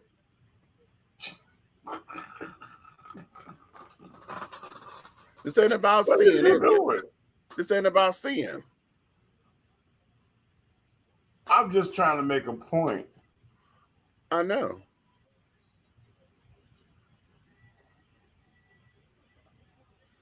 Oh hell. Okay, keep going. Okay. The only thing I'm saying is, you know how you can say so many things are the same, but it's always got to be one something different. Okay. And I just can't see the percussion of three different entities that I'm naming be the same. The semantics of it are the same, baby. I mean, the semantics are different, but basically it's the same. So then this back to the nervous system that we discussed on the show a long time ago, the blindfolded situation. That's it. Okay. That's it. Because see, number one, a lot of the sound and stuff that you hear comes from lubrication. When a woman gets lubed and she's wet and carrying on, then a lot of that smacking comes from skin, lubrication, and carrying on. Same with two guys. If I got a lot of lube and carrying on, and then they got it's the same sound. Okay, which shit sound like attempt murder. You stupid. Sometimes that might be the call, okay? You heard kill it, baby. Do it. Knock it out. No, you cheering them on. Huh? Don't you cheering them on? Okay. What the hell is going on with my damn screen? They say if your screen won't goddamn get stiffened up so you can watch, you got a rubber blue pill on it. No. I may have to oh Lord, let me restart this damn thing. That's not a nigga phone. I mean, figure. That's not a nigga. No. It's a Samsung. Oh. Right. No, but you know, when we get all off into these particular kinds of things, child.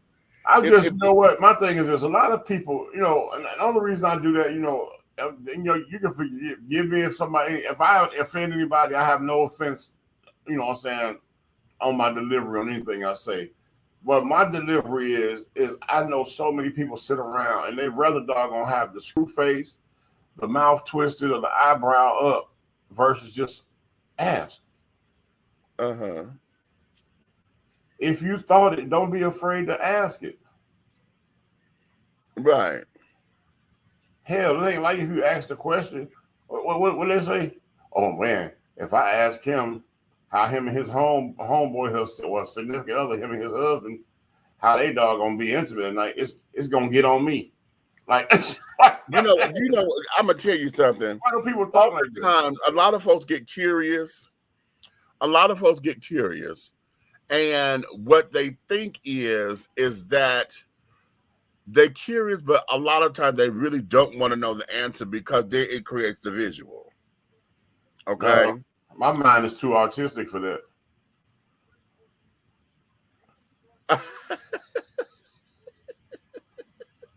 Okay. We're finna have one of those shows. What happened? Okay. What did he say? She said, isn't that painful though means to go up somebody's ass?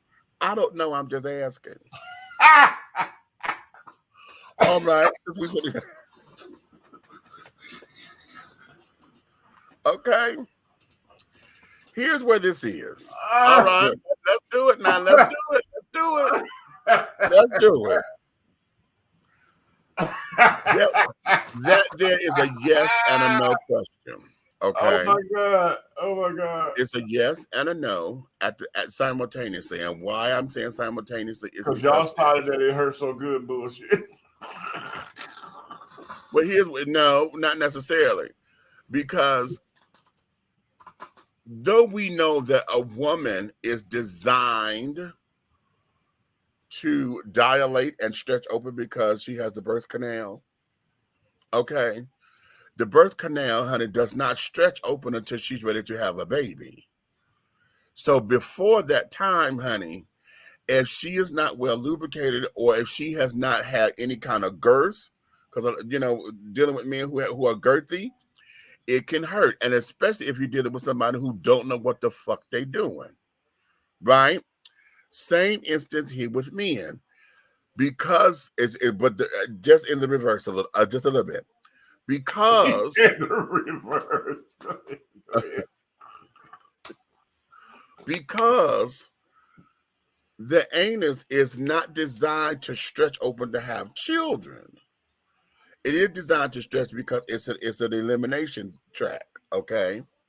So what happens is in the beginning, The ass got to stretch because it's got to get used to the circumference going in, not coming out. So when you give somebody who don't know what the hell they're doing, if you get somebody who is not properly lubricated or whatever, it can hurt, and it will.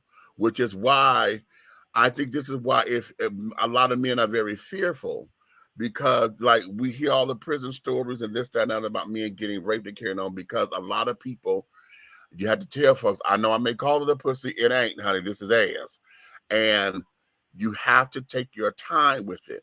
And especially with anal sex, once it goes in, you have to sit for a minute because everything doesn't stretch. So you got to give it a minute to rest before you start making thrust and carrying on. Otherwise, you can tear up something, you can bleed, and this, that, and the other.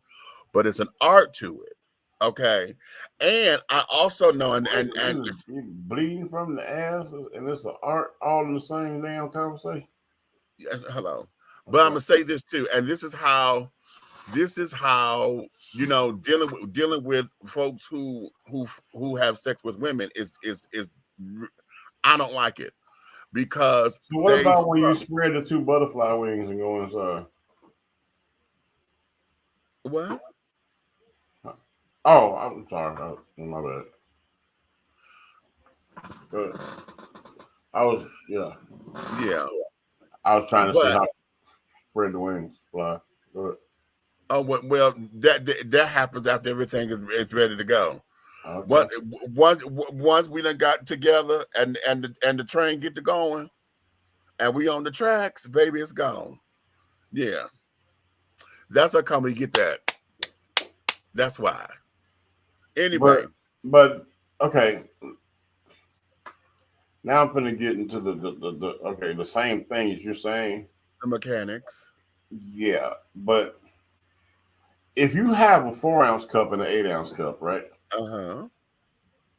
And you're trying to smash the doggone mint because you're making a mojito, right? But you don't have your tool for the 4-ounce cup. You got the one for the 8-ounce. So you got to be careful how you smashing it so it don't bust through the other side.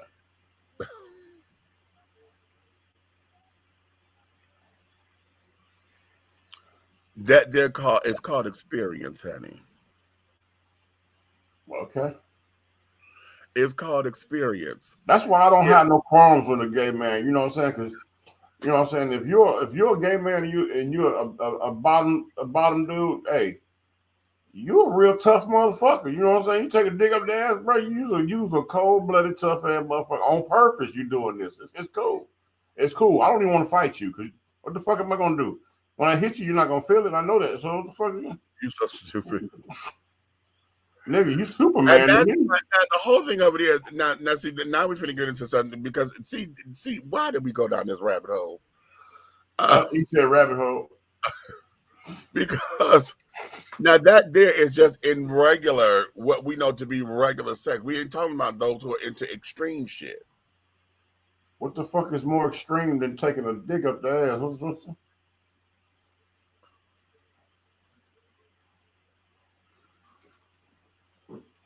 I'm not trying to be. I'm just saying, nigga, I ain't going. You know what I'm saying? Like, what the fuck? Like to get fisted, that'll go up to the elbow. I've seen some go up. Bruh, hold the fuck up. You ain't putting no fucking arm up nobody's ass that far. It can be done. I've seen it. And the person, when you come out, he dead? What the fuck is wrong? No. Where did the arm go? All up in here. Nigga, you got to move your arteries out the way. So what the fuck is going on with that? Basically, no. Well, you know, the intestinal tract, honey, is like huge. It's fucked up after that, I'm sure. Well, not necessarily, honey. That this is where who was just talking about doing ass Kegel muscles? Somebody was. I just heard that. Oh Lord, no, you got Kegel muscles in your ass now. Well, you know, if you sit down there and squish, you know, sit down there and tighten up, yeah.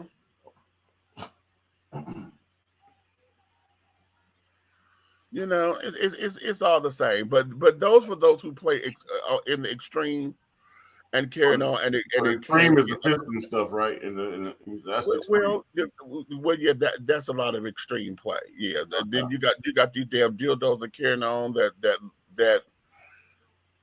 Yeah. Now that right there, I'm gonna be honest with you. I have had my walks through Starship, right? Yeah.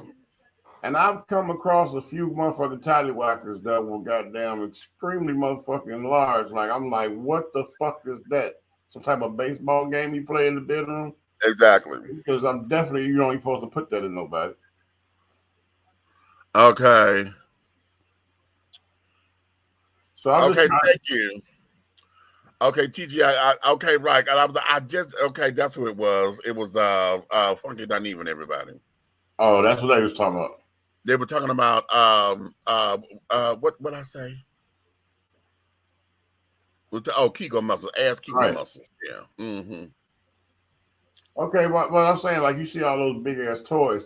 I always thought, this was my my opinion, because I didn't stop and ask a question like, hey, excuse me, why is this cock so big on the wall? I didn't, what I'm saying? I didn't do that.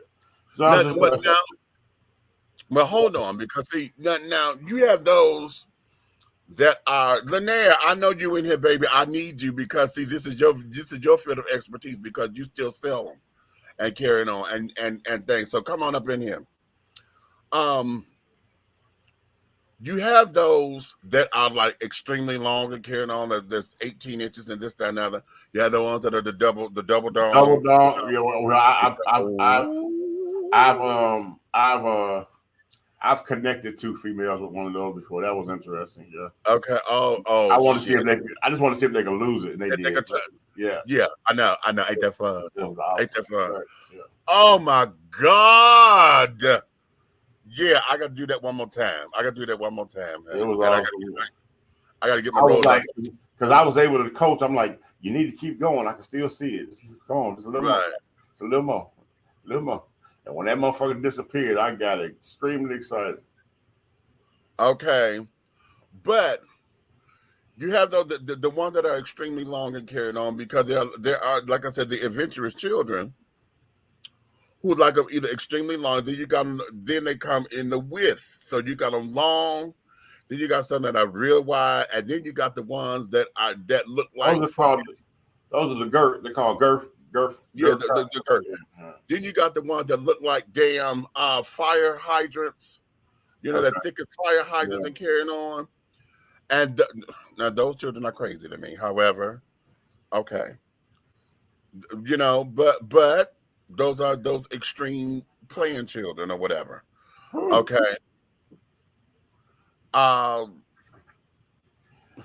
Alfonso. Okay. So it becomes a whole big to do, but they're there for the types of play that folks get into, and a lot of people who are into that a lot of those extreme play sessions or whatever. Are usually a part of the S&M community and carrying on. They're connected to them in some kind of way. Now, there's a place in Georgia, you know what I'm saying? I don't know I can't really call the name of it. It's in Athens, but it's a place down that way in the area of Georgia where you can actually go rent rooms out for that. Each room has a different thing. Like the little strap to the wall thing. They got the wheel that you can get strapped to and turn around. Oh, that's a dungeon. Oh, okay, yeah. They got dungeon rooms, and it's rooms in there, and you can rent the room. And each one has a different little doo-wop. Yeah. Yeah. When I walked in there, I was thrown back because I passed that shit every day and didn't know that's what that was. So it's interesting what people will pay to do. Right. Most of the women I've talked to actually hate the extremely big ones. Some don't like the dildos at all. Most of them prefer a more realistic size. Because and here's the thing. The whole idea of self, either your self-play or you're inviting it and bringing it into your playtime with your mate. The whole idea, the realistic size ones are to increase the fantasy. It's not to sit down there or increase the mood, not to sit down there and take you so far into your fantasy land to where your partner can't match up to what the damn thing is.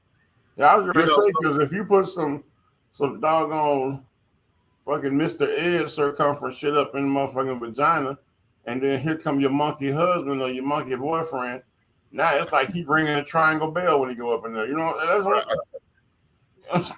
Listen, and oftentimes now again, for those who like to play extreme, you know, because there's some women, honey, who just feel as though, you know, this, that, and others. Like there's a lot of men, gay men, who feel that, you know, the bigger the better, and this, that, and the other, or whatever that is that they take themselves on to get to that level of nirvana for them. You know, the whole idea of the size and this, that, and the other, what they can do with it, what they can't do with it, it sends them there. So it that becomes personal preference. But oftentimes when you go into the sex shops or whatever, and you see those outrageous sizes or whatever, trust me, somebody buying them because that's the kind of play that they're in. Well, more power to them. Okay, and yeah, and like I say, those extreme children, there's no way. No, even when I was a total bottom, honey, I'm like, oh no, we're not doing that. That's just okay. Ridiculous. Exactly. Ridiculous. Yeah. Okay. Yeah. Okay. So no. I couldn't even imagine I walk in the room and the bitch be like, well, come on, Big Red, let's fuck. And then she pull this motherfucking monster cock out of it. No, bitch, I'm good. No. What you want me to do? Step in her?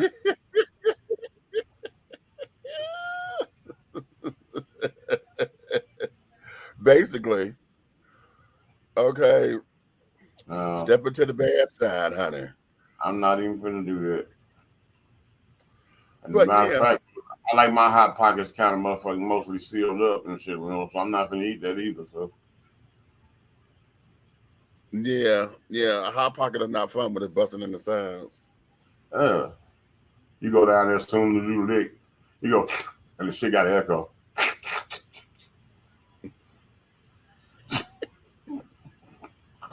Anywho, you stupid. We done got on this. Should have been on the Patreon page or something, because see now I'm yeah. Now wanted to go into other particular areas, but I'm not going to do all that because I'm trying to be diplomatic and things. You see, I'm trying to clean up my language a little bit versus being extreme. Okay, yeah, here we go. Lanier, what you say? I see those huge dildos, and I'm like, hell to the no. That's my asshole. I'm not going to.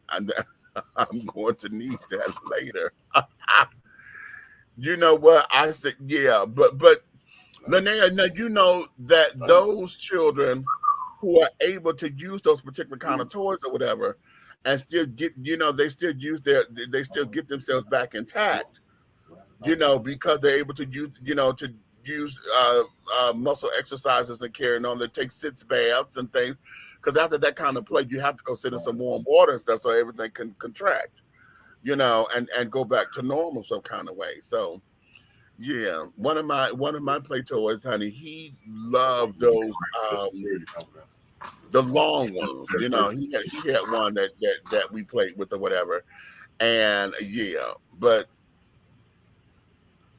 he okay. Never mind. Go ahead. Yeah.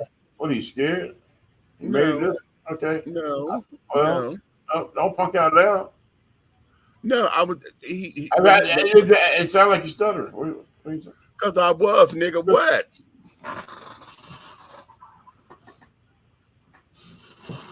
Shit.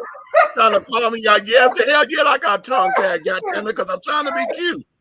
Okay. However, since you gonna call me out on the motherfucking shit, okay, fine. Since you want to be bold, okay. Yeah. I used to fist this guy. Okay. Your left hand or your right hand? Right hand. Are you right-handed or left-handed? I'm right-handed. Oh, you are evil. Go ahead. No, I'm right-handed. I'm right-handed. But he bought a toy with him, and so he had one of them nice little like 13-inch ones, but it was like 6 inches round. So yeah, he liked to play with that one and carrying on and this, that, and the third. So it was cute. It was really cute. I miss him though, because he's dead now. He was killed in he was killed. He in the robbery. They shot him. He was shot. Oh, I thought you was gonna say goddamn you. No, he was killed. That's okay. A fist. Yeah. But it took us. Okay. It took us a minute because we had to work it. I could never get my last knuckle to get and then once I did it, bitch, and I was able to ball. Wow, yeah. Not always. Many of those guys make me feel like Alice falling down the rabbit hole. Yeah, I know, child. Because and then have you seen how they look?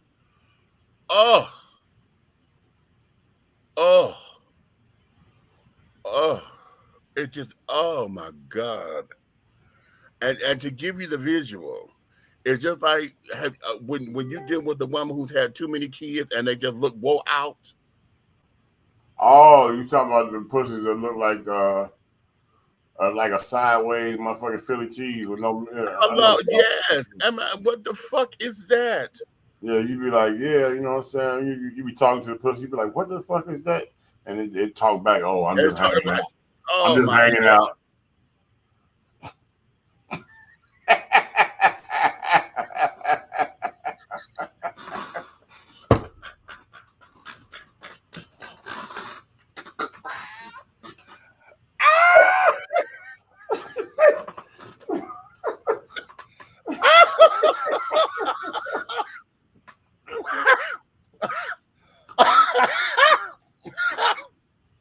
Oh shit.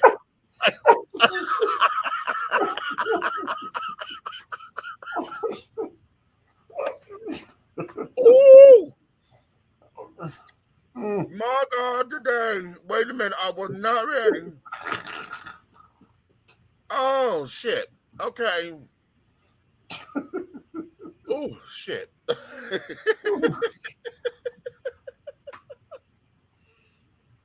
Anywho, yeah, them children, those extreme children, honey, be like, oh my God. And even if they have not been using toys like that, when you could tell they've had too much sex and they just get dick down on a regular. No, but bitch, you had. Now, how many of y'all have watched porn and you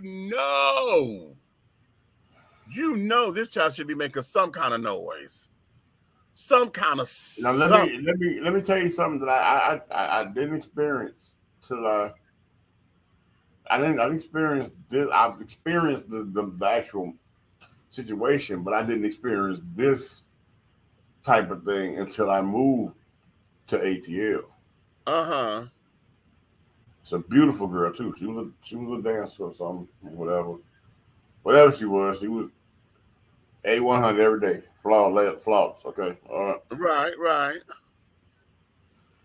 But when she chooses to be with somebody, that's who she with. You know what I'm saying? That's who she deal with. Okay. And just so happened to be me at this time. Right. We were doing our thing every now and then, boom. And then one time we got into a session. And it was one of those sessions like I was asking about. Okay, yeah. She had this jawbreaker ass. So when you bent over, you couldn't help but like just peel that motherfucker up, right? Right. And just go to work because it was like trying to pull it back in when you're coming out. So it was like a tug of war fuck. Okay, so in the midst of this, right? She reached around, pulled it out, and stuck it in her own ass, and it went right in like it was going in the pussy. Wow. And was throwing it back. Yeah. I was in so much amazement that I didn't know what to say. I was just like, okay, did you just do that? Like, I didn't even have to coerce you if I wanted to go that route. Okay. I mean, literally reached back there and did it her damn self, and motherfucking goddamn it went to work. Okay, well, hey. And now, I just sent you something. Yeah, I was afraid to open it, but I'm going to see. Yeah, but I'm telling you this time, honey, because it's not gonna be what you think it is, but it is.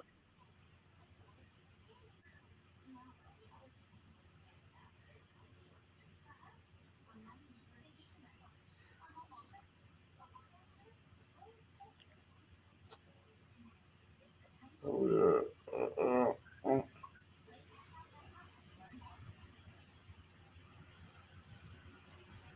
What the fuck?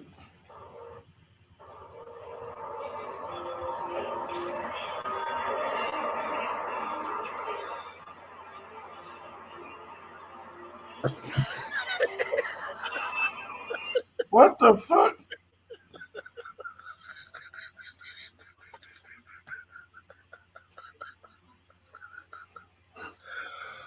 Oh, if I could have snapshot that face. Okay.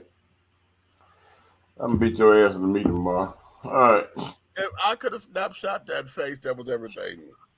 Okay. Okay. You gotta see me tomorrow, player. That's all right. I can handle it. Yeah. Yeah. Hey. What if it was a commercial for the gym shoes? Oh, okay. If you look at So, it, you'll see. What if it was a commercial for those gym shoes? Huh? For those particular gym shoes that he had on.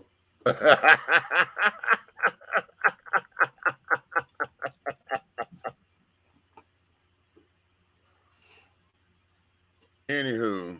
That is crazy. Yeah, that's a trans man.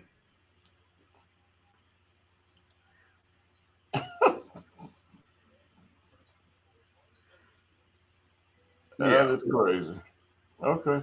So all right. See, so we done went through the whole gamut of an array of topics, honey. I wasn't trying to get on anything nasty tonight, honey. However, it went there. So we just go with the flow. School was in. Huh? School was in. Let's see. So with that, what you say? Well. Okay.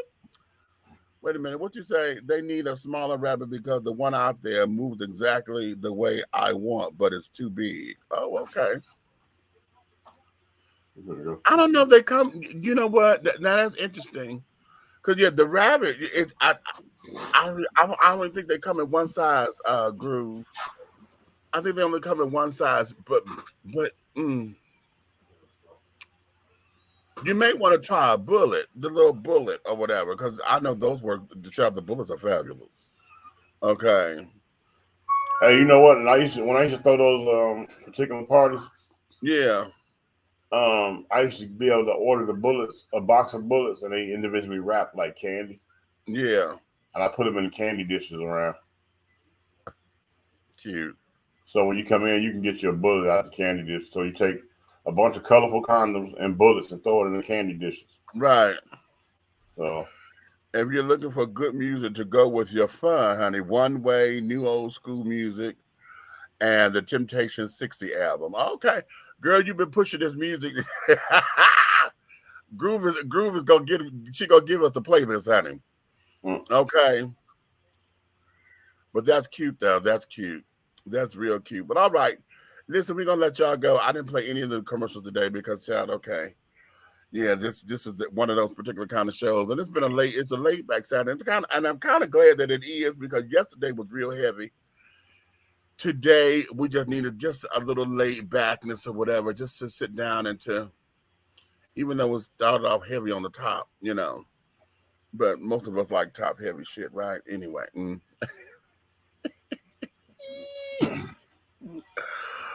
Anywho, that there is that, honey. I'm kind of hungry a little bit, but I'm not. It's kind of I'm in that in between. So I probably need to drink some more water. Well, get you some peanut butter. I do have some here. I ain't got no Miracle Whip though, but I got some pear preserves. Yeah, that. Oh, I ain't got no biscuits. That would have been cute. You got any of that Black Company honey bread? No, I gotta make an order. I gotta make an order. I didn't make the order the last time, and yeah, it's gonna be a minute because I got to get my finances right. Don't worry about that. That's not a priority.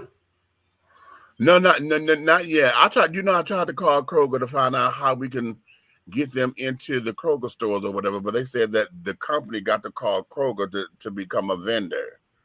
I said, oh, I thought that if the customers were asking, honey, y'all would get the buzz, child, and be like, okay, let's see what this is. But okay, but in any event, we're gonna let y'all get on back to y'all evenings, honey. It's Saturday night, honey. It's still early. It's not the witching hour is not upon us. So for those of you who are still trying to go out into the world and into the club scene, honey, you can. We thank you for coming in and spending a little time with us the way that you do and the way that we do. Okay. So take all this love that you've shown us, honey, and like, subscribe, share on all of our platforms and things of that nature. Okay. If you love us, tell all of your friends to do the same. Like, subscribe, and share. But if you hate us, honey, you could tell all of your motherfucking enemies, honey, to like, subscribe, and share, honey.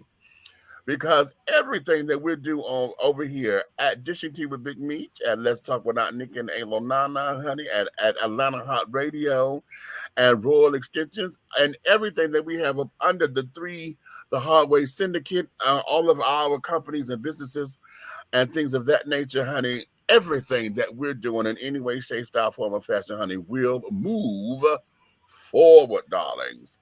Okay. So on that note, baby loves, tomorrow being Sunday, it is a don't come out. I keep saying don't come out of the bag. But it is I said what I said Sunday, honey, and that is where you get to be our co-host, and you got 5 minutes to talk about a subject. Wait a minute, put it in there. I'm gonna make sure tomorrow. Make sure I give you this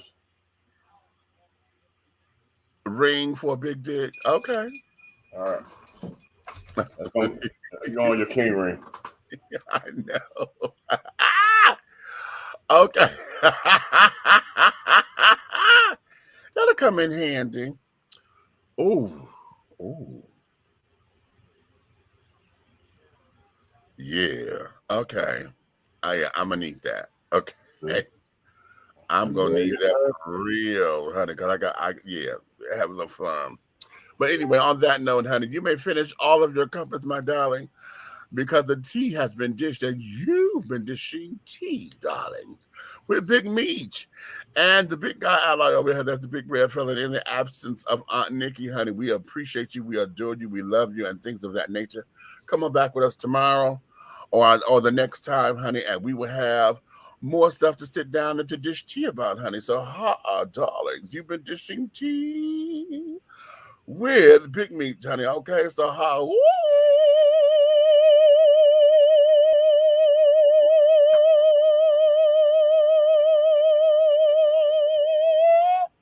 Oh, that was a higher key, honey. Okay, and scene.